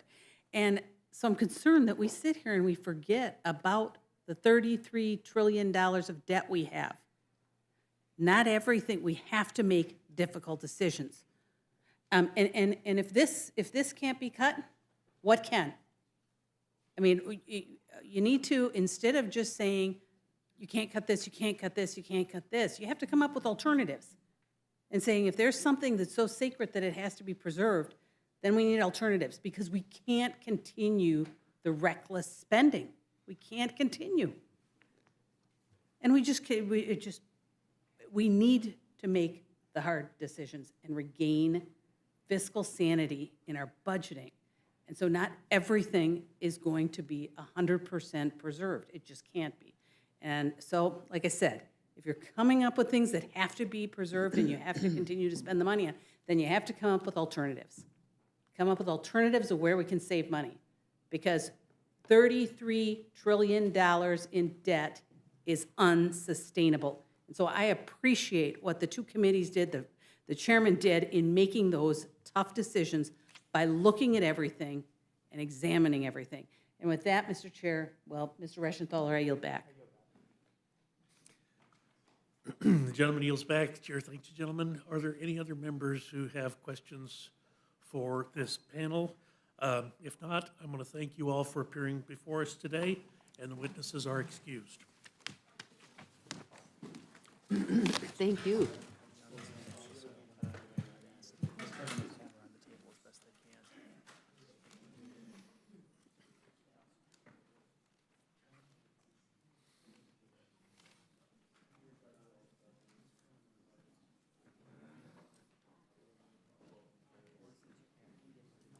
Bring the gavel over here just in case I need it. I doubt I will, but just in case. Thank you.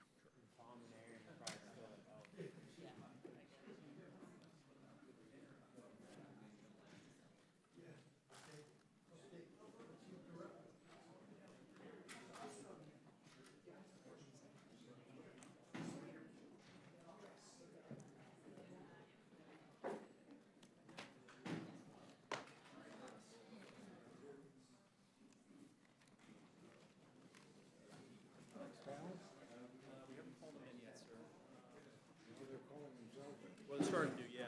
Yeah, sorry, Dr. Rogers. So They don't wait for invitation.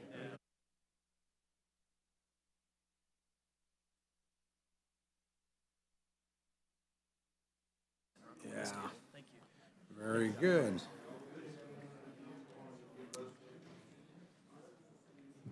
Okay, yeah, we would actually like to bring you all up.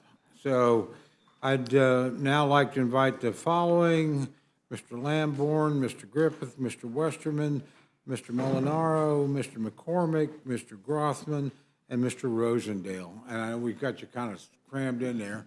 Grothman's actually in there, so you might let him know. Give us just a minute, we'll try and assemble everybody, and then we can maybe get through all of this.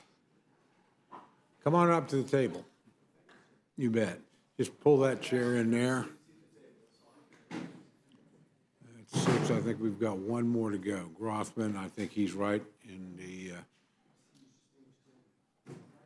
chairman's office. Okay.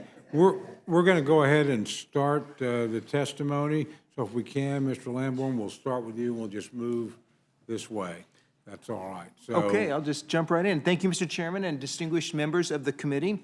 I ask that you make my amendment in order, number 44.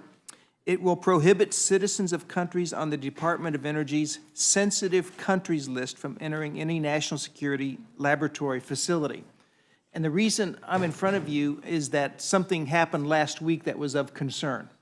Last week, a National Nuclear Security Administration, NNSA, official reportedly said that the United States is willing to let international observers witness our nuclear weapons-related tests in person.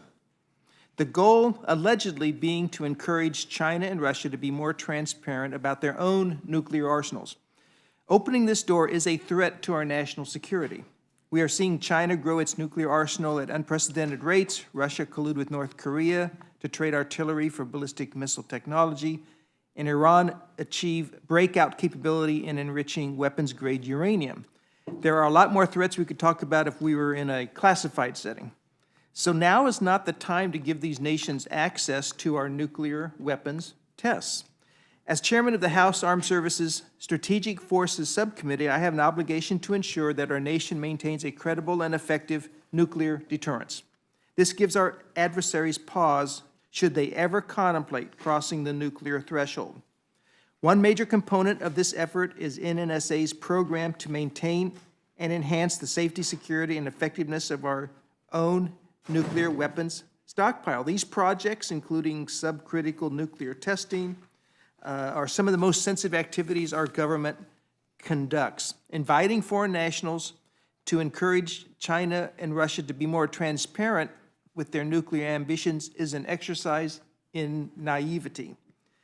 To make matters worse, this same NNSA official last week said, quote, while the U.S. would like to see China and Russia reciprocate, their refusal wouldn't necessarily be a deal breaker, unquote.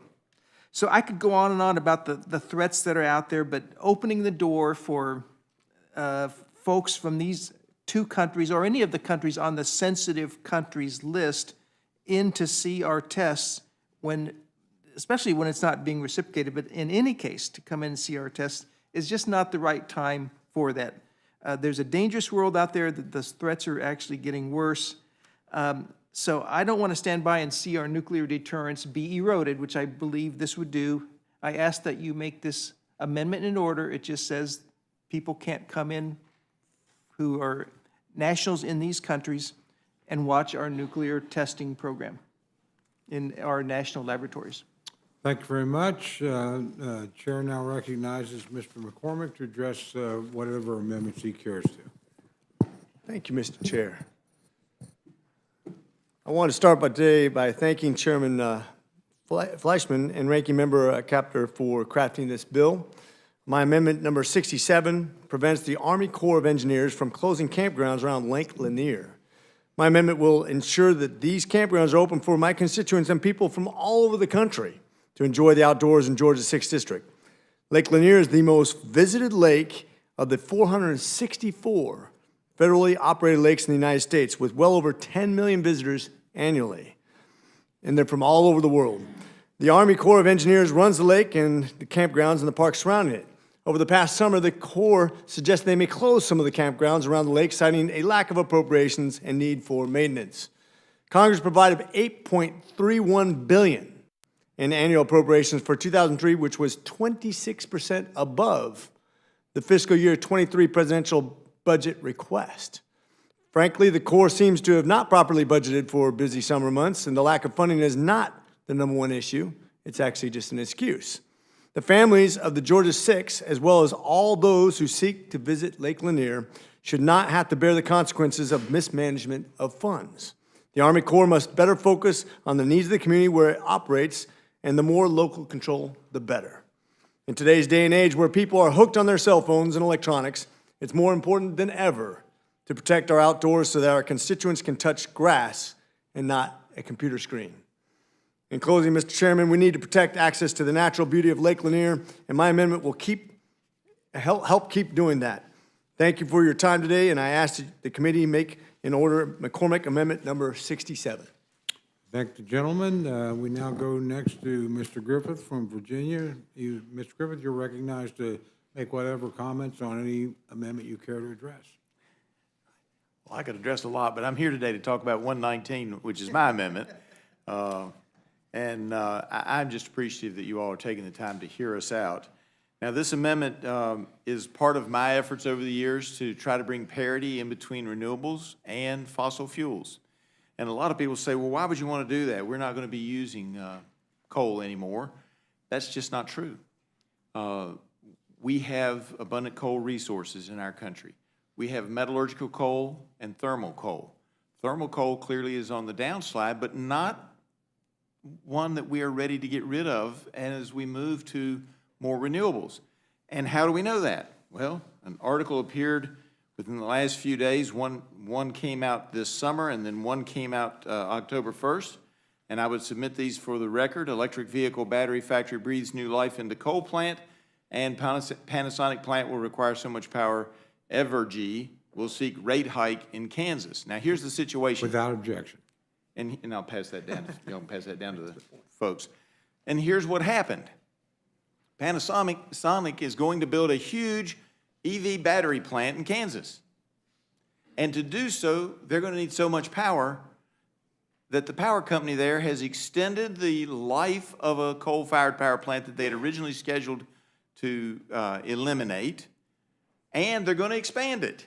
Now, eventually, they're going to move to natural gas for one of the units, but Unit 4 is going to be expanded, and it's going to burn coal at least for 4 or 5 more years than originally anticipated, because we can't move to the renewables without the baseload power to do it. And I would submit to this committee that that's not just in putting the EV batteries in, but as we move to have more and more cars that are electric vehicles, and as the public wants that in some places, and that's fine, that's part of us moving forward, we're going to need to continue to use coal. And so I would submit that as a nation, we need to continue to do a huge amount of research, and that's why I've always been for parity. And this amendment cuts some money from renewables, adds it to fossil, and then sends the remainder into not being spent or into the reduction of spending account, whichever way y'all want to do it. I thought it was going to have that language in here, but I don't see it. That being said, it's not just the United States. This is something that my colleagues often forget. There's roughly 300 million people in India who do not have a on-call electric power source. 300 million people, that's almost as much as the population of the United States. If you're the leadership of India, are you going to say we're not going to use our coal, we're not going to use our abilities to provide that power to our people while the rest of the world is able to do so? I don't think so. And I don't know how we sit back in judgment of them when they want what we have, and the way to get it for them may very well be to burn coal. Sub-Saharan Africa, a lot of the nations there, they use a lot of solar in some of the countries, and water, but they also use a lot of coal, a lot of times built by plants that have been engineered with old technology from China. And then, of course, there's China. And China's continuing to build plants.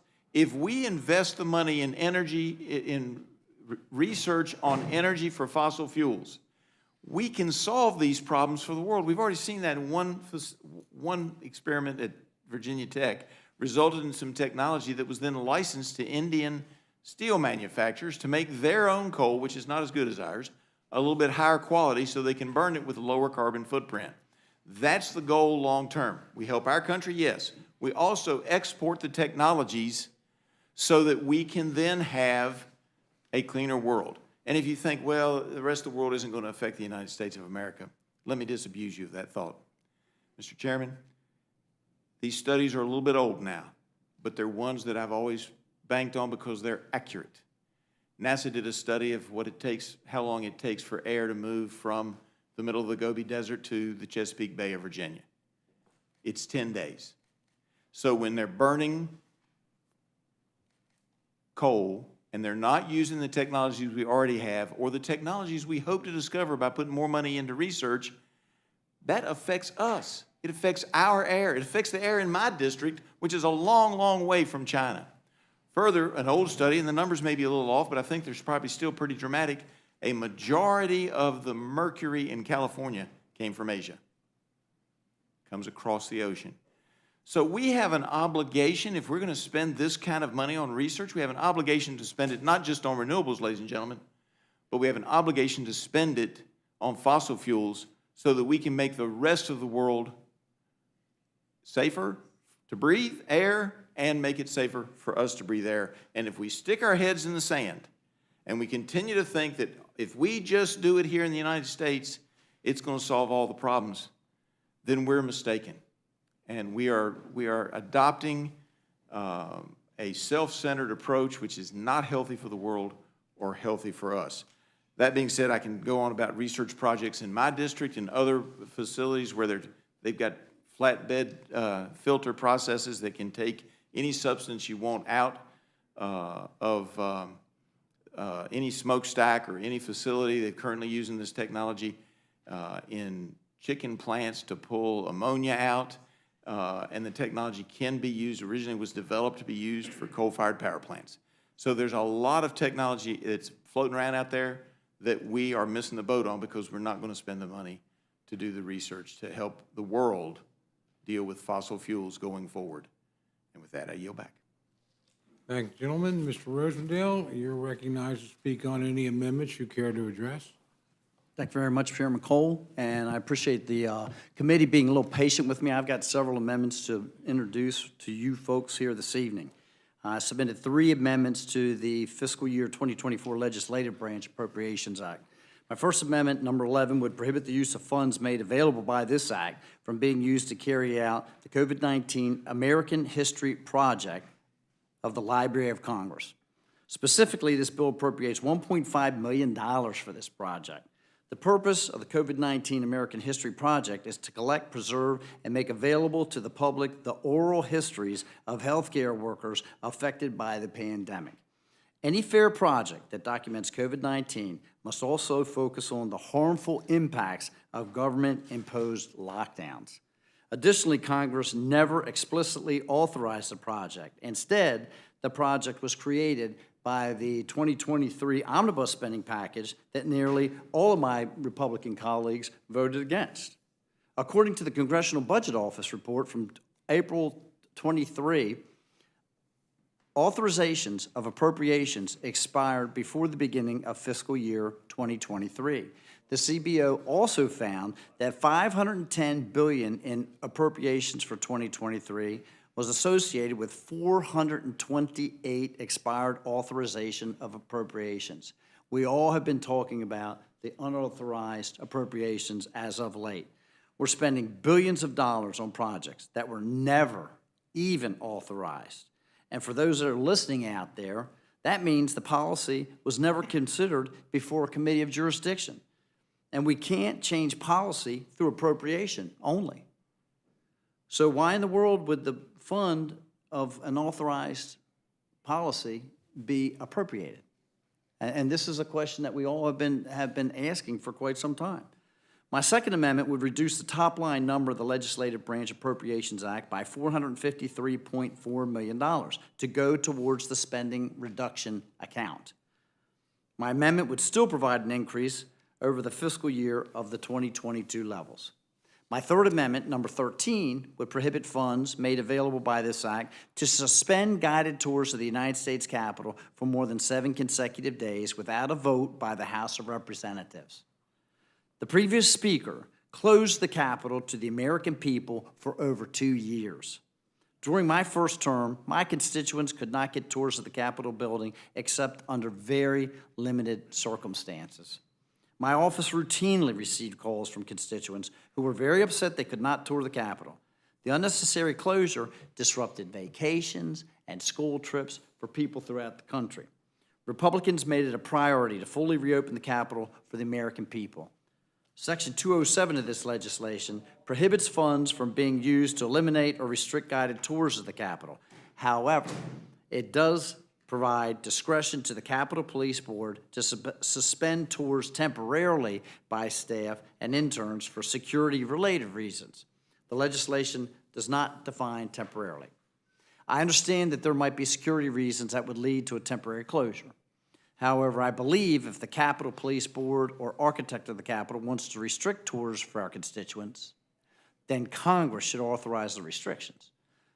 This brings more accountability to the process.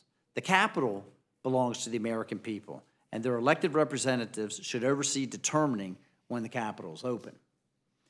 My next amendments are in regards to the energy and water appropriation. In addition to my amendments to the legislative branch appropriations, I submitted 3 amendments to the fiscal year 24 Energy and Water Appropriations Act. My first amendment, number 8, would reduce the total appropriations from the bill by $1.55 billion, bringing the total cost of the bill down from nearly $58 billion to $56.4 billion. I submitted this amendment to get the total cost of this year's appropriation bills closer to the fiscal 22 levels. I believe that the federal government had enough funding in fiscal year 2022, and that it's time to rein in out-of-control spending. In order to get spending under control, the federal agencies must begin operating at the same levels or at least receive only modest increases. The American people are sick and tired of the D.C. cartel running up the tab for the American people while our constituents are struggling to make ends meet. To be clear, my amendment still allows for a modest increase from 22 spending for energy and water. I'm not trying to slash funding or cripple necessary infrastructure. I am trying to ensure that taxpayers' dollars are used efficiently and that we get our government off the path of financial ruin. My second amendment, number 16, also reduces spending. Specifically, it cuts funding for the Army Corps of Engineers fiscal 22 levels. This year's appropriation would increase Army Corps funding by $620 million from fiscal 22. My amendment would reduce funding for the Army Corps by that amount. Unfortunately, the Army Corps has a long history of running over budget and over time. The solution to the Army Corps wasting taxpayer money is not to reward them with more money. Instead, we must demand that the Army Corps is more responsible and efficient. In Montana alone, there are multiple instances of the Army Corps projects running well beyond their budgets and then turning to the state and local governments to make up that cost. For example, in Miles City, which is situated at the juncture of Yellowstone River and the Tongue River, applied for a Section 205 project with the Army Corps, which would provide up to $10 million in federal funding to fix a levee. Given the floodplain, the city is susceptible to flooding and desperately needs the levee to be repaired. The city was awarded the contract and agreed to match cost, 50-50 for the study, and 65-35% for the construction.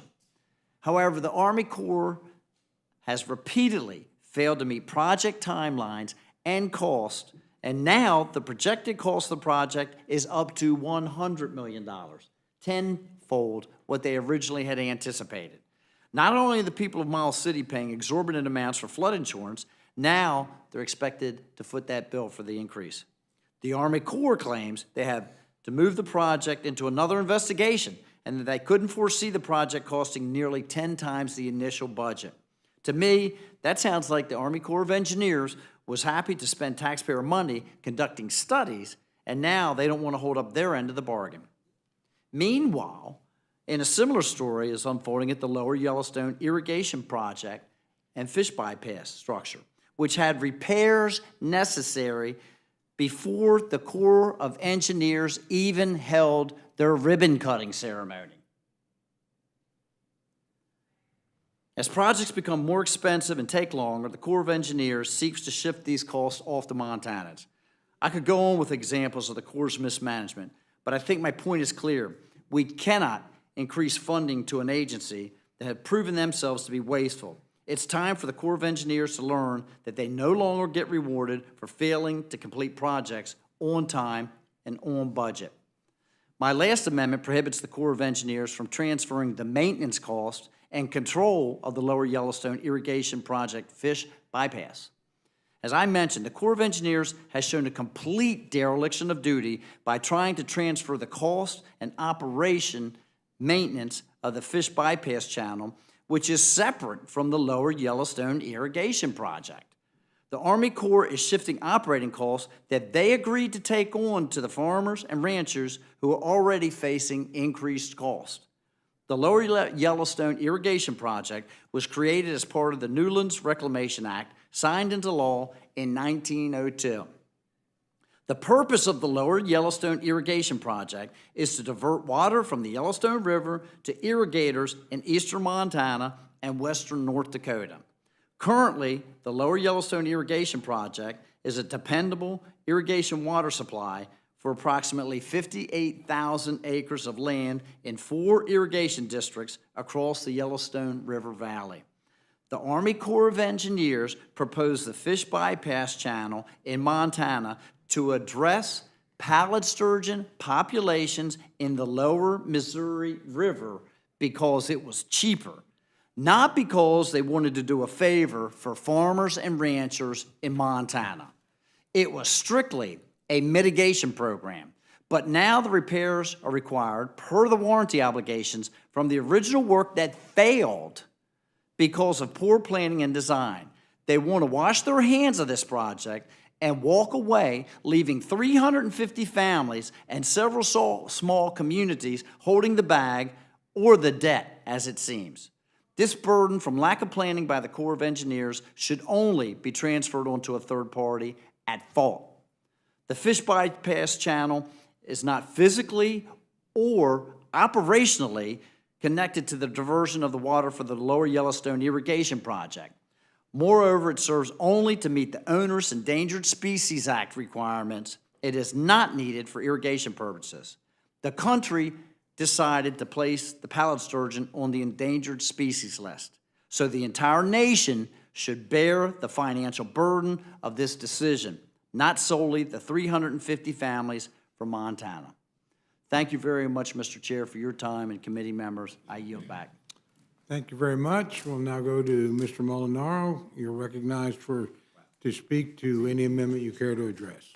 Thank you, Mr. Chairman. I intend to be brief, and thank you to my colleagues on this committee. I also want to extend our appreciation to the members of the appropriations committees and the appropriate subcommittees for their earnest work to move forward in what are some very difficult and challenging times for American families. I would note that with the short-term funding agreement reached last week or Saturday, the House continues its efforts to consider and approve appropriations bills, something the Senate may choose to take up sometime soon. I'd suggest perhaps they do so in earnest. Today, though, Your lips to God's ears. That said, Mr. Chairman, I'd like to just speak on three. I'd like to speak to 3 amendments submitted to the Energy and Water Development Appropriations Bills. They're number 88, 89, and 143. In each case, they focus attention and highlight the importance of shoreline and flood management along 3 waterways in upstate New York. First, specific to the Susquehanna River. The Susquehanna River runs through my district in upstate, the southern tier of New York, traversing the counties of Tioga, Broome, Shenango, and Otsego counties. Now, the Second Amendment submitted highlights the importance of shoreline and flood management along the Delaware River, which primarily runs through the fittingly named Delaware County, along with Sullivan County and several others, again, throughout the Catskill region of the state of New York. As you likely know, and we've experienced for generations, flooding has been an issue not only in the city of Binghamton, and the southern tier, but throughout upstate New York for some time, significantly washing away businesses, small businesses, farms, and impacting the families of upstate New York. All of this costing a significant amount of money to those families and businesses themselves, but also emergency responders at the local, state, and national level. These amendments are meant to highlight the needs to address with solutions those flooding issues. And thirdly, my last and final amendment for consideration addresses the importance of shoreline and water management along the Hudson River. For years, I led efforts in the Hudson River Valley to secure restoration and cleanup of the Hudson, dating back not only to taking on the necessity to clean up the Hudson, but also seeking designation as the Hudson River as a heritage river. Now our mission collectively as a community is to manage that valuable asset and ensure proper management. To help rural communities access funding for shoreline management practices, I was proud to introduce earlier this year the Bipartisan Flooding Prevention, Assessment, and Restoration Act, which will improve existing programs that help construct resilient shorelines and promote smart farming practices to reduce erosion and prevent devastating floods. In closing, Mr. Chairman, members of the committee, I ask consideration of these three amendments, inclusion in the appropriations bills, and continue our bipartisan work to highlight the need for flood mitigation. And with that, I yield back. Thank you very much. Chairman Westerman, you're recognized to speak to any amendments you care to address. Thank you, Chairman Cole, and thank you to all the members of the Rules Committee for the many hours that you put in on this committee, and also an appreciation to the Appropriations Committee, who has gone through the process better this Congress than any time since I've been in Congress. And as you know, we've got about 70% of those appropriation bills passed out of the House. The Senate's lagging behind us by about 70%, but hopefully during this 45-day window, we'll get the rest of the appropriation bills finished up. I'm here to speak in support of my amendment, an amendment that I would describe as intentionally punitive with a just cause to protect the integrity of the legislative branch, and more specifically, the House. Amendment 24 to the fiscal year 2024, or Amendment 27, excuse me, to the fiscal year 2024 Energy and Water Development and Related Agencies Appropriation Act reduces funding for the Bureau of Reclamation's policy and administrative account to fiscal year 2022 levels. At the Bureau of Reclamation, the policy and administration appropriation finances Reclamation's centralized management and administrative functions that are not chargeable directly to a specific project or program, and this includes the Office of the Commissioner. You may be asking why the chairman of the House Natural Resources Committee is here asking for an administrative funding cut to an agency under our jurisdiction. And as you know, one of Congress's most vital responsibilities is oversight of the executive branch, making sure that they are accountable to the American people and ensuring federal agencies' decisions remain open and transparent. Congressional hearings are an important tool which we use to engage directly with administration officials and conduct oversight on policy objectives, openly debate legislation, and spotlight waste, fraud, and abuse occurring in agencies. These officials have an obligation to be responsive to Congress, engage in the oversight process, and be accountable to the American people. However, when the House Committee on Natural Resources, Subcommittee on Water, Wildlife, and Fisheries invited the Department of the Interior to testify on legislation within the purview of the Bureau of Reclamation, they made the choice not to appear. The hearing was held on April 11th, 2023 in Tulare, California, and considered H.R. 215, which is Congressman Valadeo's Water for California Act. This legislation addresses the operation of the Central Valley Project, which is a federal water project owned and operated by the Bureau of Reclamation. The legislation is not only critical to the Central Valley, but to the entire country's food supply. However, even with ample notification with an invitation sent 2 weeks prior to the hearing, the Bureau of Reclamation failed to appear. The Bureau of Reclamation employs roughly 5,000 employees, so they clearly had the ability to send a representative. While written testimony was submitted the day before the hearing, it was a poor substitute for engaging with the committee and its members. Non-federal witnesses who appeared at the hearing repeatedly mentioned the Bureau of Reclamation, which daylighted the missed opportunities for dialogue between the agency and the people they serve. This administration's clear pattern of disregard for congressional oversight indicates entitled leadership, which lacks accountability to the American taxpayer. My amendment sends a clear message to the executive branch that blatant disregard for congressional oversight is unacceptable. I would hope that this would be a bipartisan sentiment. Thank you, and I'm willing to answer any questions. I yield back. Thank you very much. Mr. Grothman, you're recognized to speak to any amendments you care to address. Yeah, the purpose of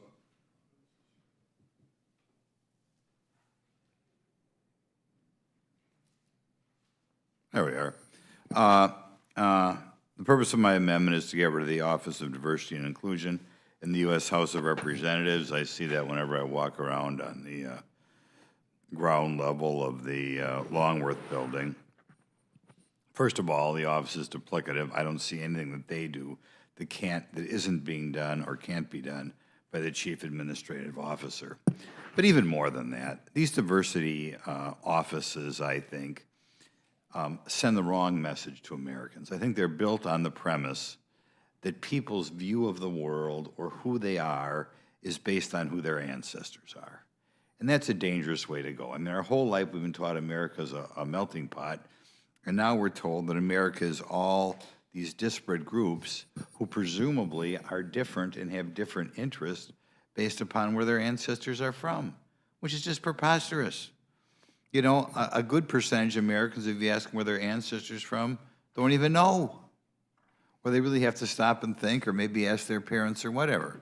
But the people who put together these offices, and it's going on not only in the U.S. House, it's going on in big business, it's going on in all the universities, are teaching people that how they view the world should be based on where their ancestors are from. And that's just a very dangerous thing. I know the president pushes this stuff all he can, and I can only assume it's because he wants division in this country. So in any event, I think the sooner we get rid of it, the better. Of course, diversity and inclusion usually means race. It can also mean asking people's sexual preference. I mean, I think there was a time where it was the Democrats that'd be attacking the Republicans. You know, you shouldn't care at all what people's sexual preference is. This thing wants people to publicly come out and say, this is what I believe in. That's not right either. Or this is why sexual preferences, which is also kind of offensive. In any event, I would get rid of this thing. I'd save the $1 million. I can think of a lot of other things I do around here with those 8 positions. Thanks. Thank you very much. Gentlemen may be interested in knowing that actually Chairman Amodei did eliminate that office, and the base bill moved its functions elsewhere in the agency. So, thank you. Well, and we will look at that as we consider all the amendments. Yep. Chair has no questions for the panel. The gentlelady from Pennsylvania is recognized. So I just had a couple of unanimous Certainly. consents. I request unanimous consent to insert in the record Rep. Lofgren's statement in support of her amendment number 30 to H.R. 4394. Without objection. And also request unanimous consent to insert into the record Representative Jackson Lee's statement in support of her amendment number 121 to H.R. 4394. Without objection. Thank you. Gentleman from Texas, any questions? Thank you, Mr. Chairman. Mr. Rosedale, I find myself sympathetic with your amendments 16 and 31, but I'm having a little bit of difficulty if you reduce the funding to the Corps of Engineers by $620 million, but then that's on 16, then 31's, you suggest an additional expense to the U.S. Army Corps of Engineers. And this is, I suspect, a very laudable thing that you're trying to do, but my concern is with finite numbers of dollars, am I going to be giving up dollars for the operation and maintenance of Lake Louisville Dam and Ray Roberts Dam in my district? Thank you, Mr. Chair, and Representative Burgess. I can't say exactly where those funds will come from. What I have seen in years past, as the Army Corps of Engineers is incredibly overfunded when you start looking at when they expense out, what they actually budget for their expenditures and what they end up spending for those expenditures when they finally get around to it. Again, we've seen far too many times that they go over time and over budget on nearly every single project that they enter into. And so the only way that I have ever seen any agency or individual be held accountable is when you start saying, we're going to rein in the amount of spending that you receive, the amount of revenue that you receive. And I don't disagree with that, but it may make it difficult, then that would be Amendment 16, but it then may be difficult to fund Amendment 31 that you also apparently care about a great deal.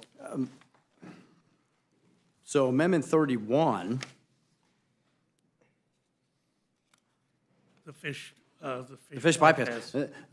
That is something, Representative Burgess, that they took upon themselves several years ago, okay, in order to mitigate a problem that they have on the lower Missouri. Quite frankly, the farmers and ranchers of Montana did not even want that bypass. They didn't want to have anything to do with that. They didn't increase their water flow. They didn't make their water flow more efficient. It did absolutely zero to do with that. I have no quarrel with the data that you present, but there is going to be an expense to the U.S. Army Corps of Engineers. As there should be. At the same time, you're asking for a reduction in funding, and then my concern is way down south where I am, I've got a mammoth man-made earthen dam that is as old as I am, which means it's really old. And you worry about it. And so the operation and maintenance of that dam is extremely important to me, as it is to the 5 million people who live in the floodplain below it. So while I generally tend to be sympathetic with your amendments, you've posed a little bit of a dilemma for me here. Perhaps it would be better to do one amendment one year and another amendment the next year, but I just don't understand how, or I'm having difficulty conceptualizing how the Corps would accept that big a hit to their budget and mitigate the other problem that you have, which I'm not diminishing. It's a significant problem. I've got problems in my district, so I'm worried that there may be dollars diverted. My only concern when you see the votes go up on your amendment, if the committee makes them in order, I generally tend to be with you on these things, but this one, you do pose a little bit of a dilemma for me. Sure, and I appreciate that. And just in closing, real quick, Representative Burgess, again, this is not something that the community asked for. And our project, it's older than you. That project was in place for 120 years, functioning perfectly fine. And the Corps of Engineers stepped in and said, we want to do this fish bypass diversion. And then they constructed it improperly, and I went to the ribbon cutting, and there was literally washouts taking place. The thing had not been in operation for 1 year. The great and grand engineers that we have, the greatest in the nation, in the Corps of Engineers, and the thing was already having washouts and problems. And this should not be transferred over to 350 families in eastern Montana. Thank you. But in a year of finite budgeting resources, we do have to bear in mind, we push on a balloon someplace, something's going to happen somewhere else. Mr. Grossman, I completely agree with you. My only concern is I think we should have more Texans in every congressional office, and that would be the type of diversity that I'd like to see. Thank you, Mr. Chairman. I'll yield back. Only the Texans. A gentlelady from New Mexico is recognized for any questions you might have. No, thank you very much for attending, and Chairman Westman, I do appreciate your complete honesty. I'm here for and your explanation, so thank you and have Thank you. Gentlelady from Minnesota is recognized for any questions she may have. Are there any questions from anybody else for the panel? Seeing none, I thank our witnesses for their testimony, and you are excused. Is there anyone else here seeking to testify on H.R. 4394 or H.R. 4364? Seeing none, this closes the hearing portion. Without objection, the committee stands in recess, subject to call of the chair.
Committee will reconvene. The chair will be in receipt of a motion from the gentleman from Pennsylvania, Mr. Reschenthaler. Thank you, Mr. Chairman. I move the committee grant H.R. 4394, the Energy and Water Development and Related Agencies Appropriation Act 2024, a structured rule. The rule waives all points of order against consideration of the bill. The rule provides 1 hour of general debate equally divided and controlled by the chair and ranking minority member of the Committee on Appropriations or their respective designees. The rule provides that the amendment printed in Part A of the Rules Committee report shall be considered as adopted and the bill as amended shall be considered as read. The rule waives all points of order against provisions in the bill as amended. The rule makes in order only those amendments printed in Part B of the Rules Committee report, amendments en bloc described in Section 3, and pro forma amendments described in Section 4. Each amendment shall be considered only in order. The order printed in the report may be offered only by a member designated in the report, shall be considered as read, shall be debatable for the time specified in the report, equally divided and controlled by the proponent and an opponent, shall not be subject to amendment except as provided by Section 4 of the rule, and shall not be subject to a demand for division of the question. All points of order against amendments printed in Part B of the Rules Committee report or amendments en bloc described in Section 3 of the resolution are waived.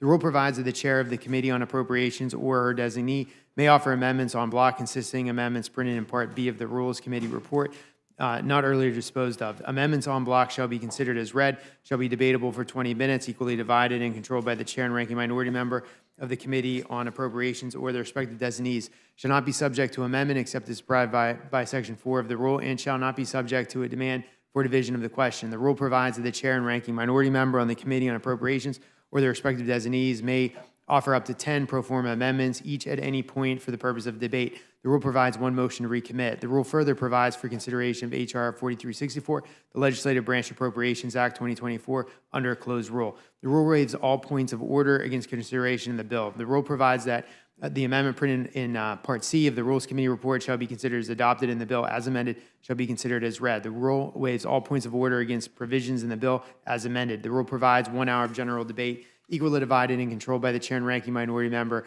on the Committee on Appropriations or their respective designees. The rule provides one motion to recommit. Finally, the rule provides that H.Res. 699 shall be laid on the table. Thank you very much. You've now heard the motions. Or any discussion or amendment to the rule? Yeah, Mr. Chairman, I have an amendment to the rule. Gentleman's recognized. I move the committee add at the end of the resolution a standing order for the 118th Congress that a motion to suspend the rules and pass, adopt, agree to, or concur in a measure may not be considered unless the text of the measure has been available to members, delegates, and the resident commissioner for 5 hours. I say that because my friends had the text of the CR drafted at 11:52 p.m. the night before. My friend, you didn't post the text publicly until 10:58 a.m. the next morning. Then you reconvened the House at 11:25 and said that we would be voting between 11:45 and 12. We asked for 90 minutes to understand what was in the CR, and your leadership refused that modest request. So we had to manufacture that time ourselves with procedural motions. That's all we asked for was 90 minutes. And your own protocol requires that you give your members 5 days before voting on a suspension bill. So with this motion, I'm simply asking for 5 hours. So we can, I can learn about, I can read the bill before we start debating the bill. And if you guys think that's too much, then I'm willing to talk. We could come down to 90 minutes again. I mean, I just don't think that that's an unreasonable request, you know, for the minority to ask for. And again, I would hope that my friends would vote in favor of this. Could the gentleman, I'm sorry, could the gentleman read the specifics again?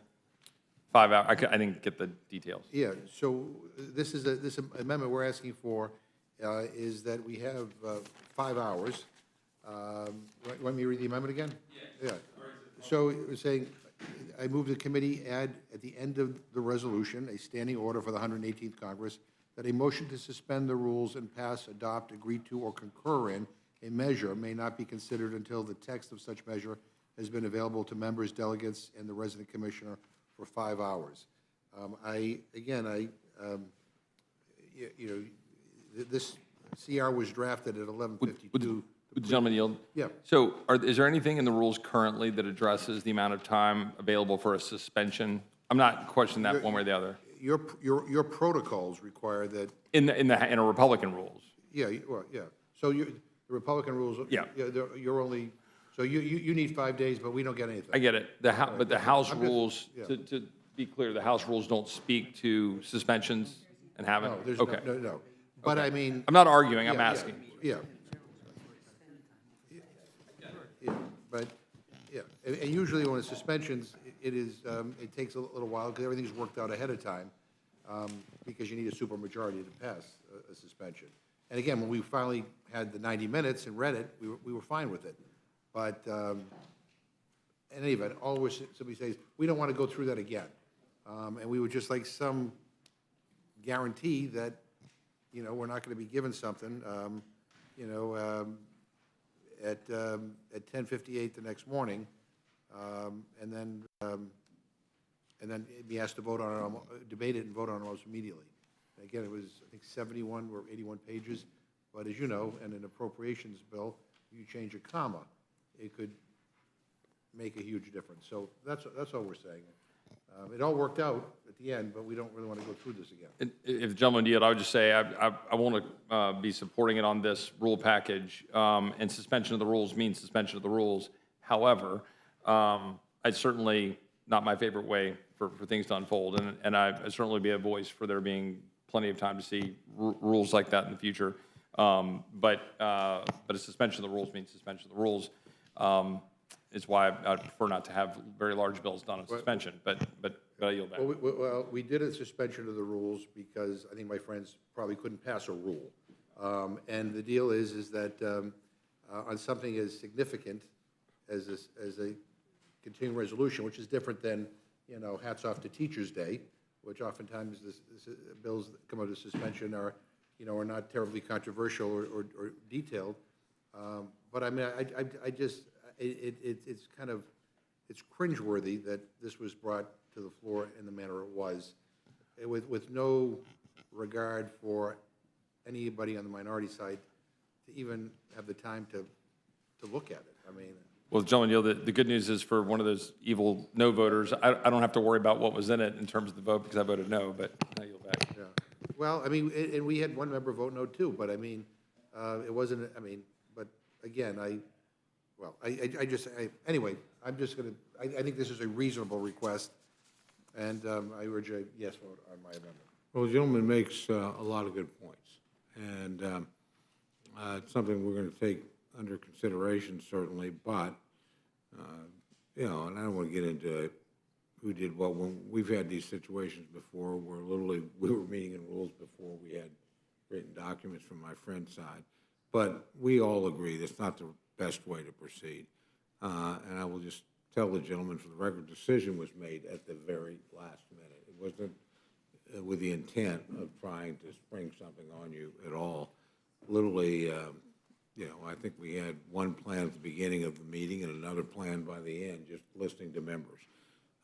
And we felt like, particularly in that case, with a shutdown looming us in the face, that we needed to act. But again, that doesn't take away from I'll finish and I'll certainly recognize my friend. You know, in that case, we felt the need to go urgency, and it did end up that the majority of our side and virtually all of your side got to the same place. But again, it's not the best way to run a railroad. My friend's exactly right. Yeah, and again, we ended up using procedural motions to get to the 90 minutes. But so it did not, the delay was not unreasonable.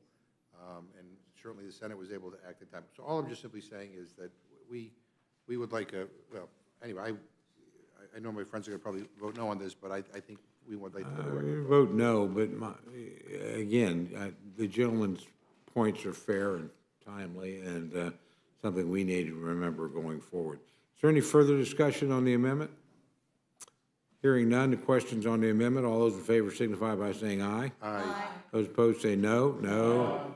Opinion of the chair, the noes have it. roll call. A roll call has been requested. Clerk will call the roll.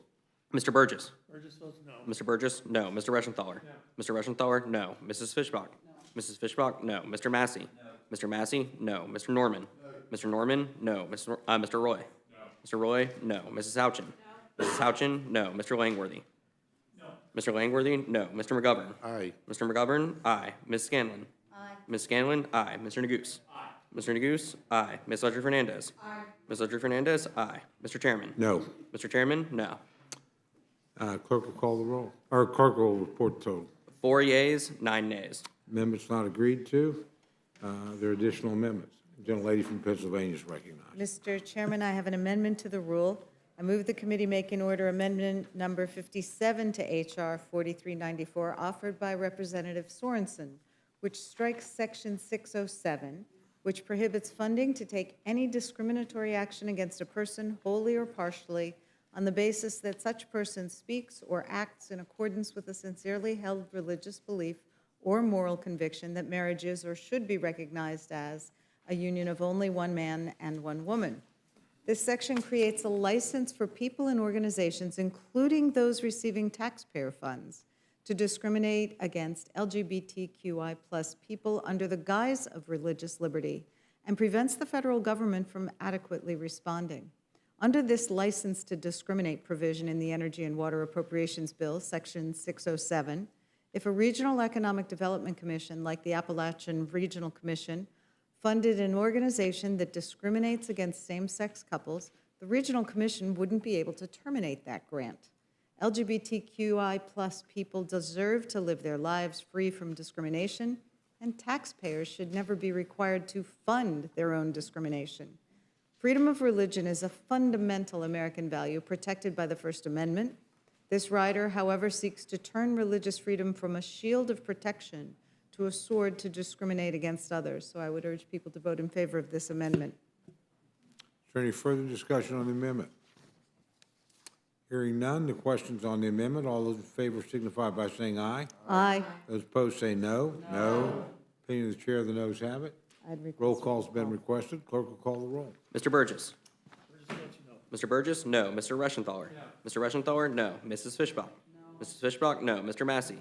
Mr. Massey? No. Mr. Norman? Mr. Norman? No. Mr. Roy? Mr. Roy? No. Mrs. Houchin? Mrs. Houchin? No. Mr. Langworthy? Mr. Langworthy? No. Mr. McGovern? Aye. Mr. McGovern? Aye. Ms. Scanlon? Aye. Ms. Scanlon? Aye. Mr. Neguse? Aye. Mr. Neguse? Aye. Ms. Ledger Fernandez? Aye. Ms. Ledger Fernandez? Aye. Mr. Chairman? No. Mr. Chairman? No. Clerk will report the total. 4 yeas, 9 nays. Noes have it. The amendment's not agreed to. Additional amendment. Mr. Chairman, The I have gentlelady another. from Pennsylvania is recognized. I move the committee make in order amendment number 23 offered by Representative Pocan, which strikes another anti-LGBTQI+ language included in the bill. I offer my amendment because Section 212 of this bill is a license to discriminate against LGBTQ people by promoting one view of marriage over others. For example, if a food vendor were contracted to provide meals during new member orientation and their employees refused to serve the same-sex spouses of members, the House couldn't reduce or terminate that contract. And if a benefits counselor refused to process applications and changes for the same-sex spouse of an employee, the counselor couldn't be penalized for that clearly discriminatory conduct. As you can see, these policies aren't just talking points, they have real implications for members of our congressional community. The legislative branch of our government should be working to end discrimination, not encouraging entities to discriminate against LGBTQ employees. I urge a yes vote on my motion, and I yield back. Is there any further discussion on the amendment? Hearing none, the questions on the amendment, all those in favor signify by saying aye. Aye. All those opposed say no. No. Opinion of the chair, the noes have it. Request a Roll roll call's call. been requested. The clerk will call the roll. Mr. Burgess? Mr. Burgess? No. Mr. Reschenthaler? Mr. Reschenthaler? No. Mrs. Fishbach? Mrs. Fishbach? No. Mr. Massey? Mr. Massey? No. Mr. Norman? Mr. Norman? No. Mr. Roy? Mr. Roy? No. Mrs. Houchin? Mrs. Houchin? No. Mr. Langworthy? Mr. Langworthy? No. Mr. McGovern? Aye. Mr. McGovern? Aye. Ms. Scanlon? Aye. Ms. Scanlon? Aye. Mr. Neguse? Aye. Mr. Neguse? Aye. Ms. Ledger Fernandez? Aye. Ms. Ledger Fernandez? Aye. Mr. Chairman? No. Mr. Chairman? No. Clerk will report the total. 4 yeas, 9 nays. Noes have it. The amendment's not agreed to. Any additional amendments? Gentlelady from New Mexico is recognized. I have an amendment to the rule. I move the committee make an amendment number 103 to H.R. 4394 offered by Representative Escobar, which strikes Section 313, which prohibits funding that supports the Department of Energy Justice 40 initiative. Too many Native American, Latino, Black American, and low-income communities have borne the brunt of health impacts, pollution, asthma, cancer, and so much more from coal-powered plants and mining and other, and just other impacts that they've been forced to bear. Justice 40 is one way to help accommodate those accumulated environmental injustices. As coal plants shut down, for example, in Navajo Nation, Justice 40 could generate additional investment to that part of the region, thereby providing additional jobs, new energy sources, and economic initiatives to Navajos and others living in that community. So with that, I urge my colleagues to make an order and vote for my motion. Is there any further discussion on the amendment? Hearing none, the question's on the amendment. All those in favor signify by saying aye. Those opposed say no. No. The opinion of the chair, the noes have it. Roll call has been requested. Clerk will call the roll. Mr. Burgess?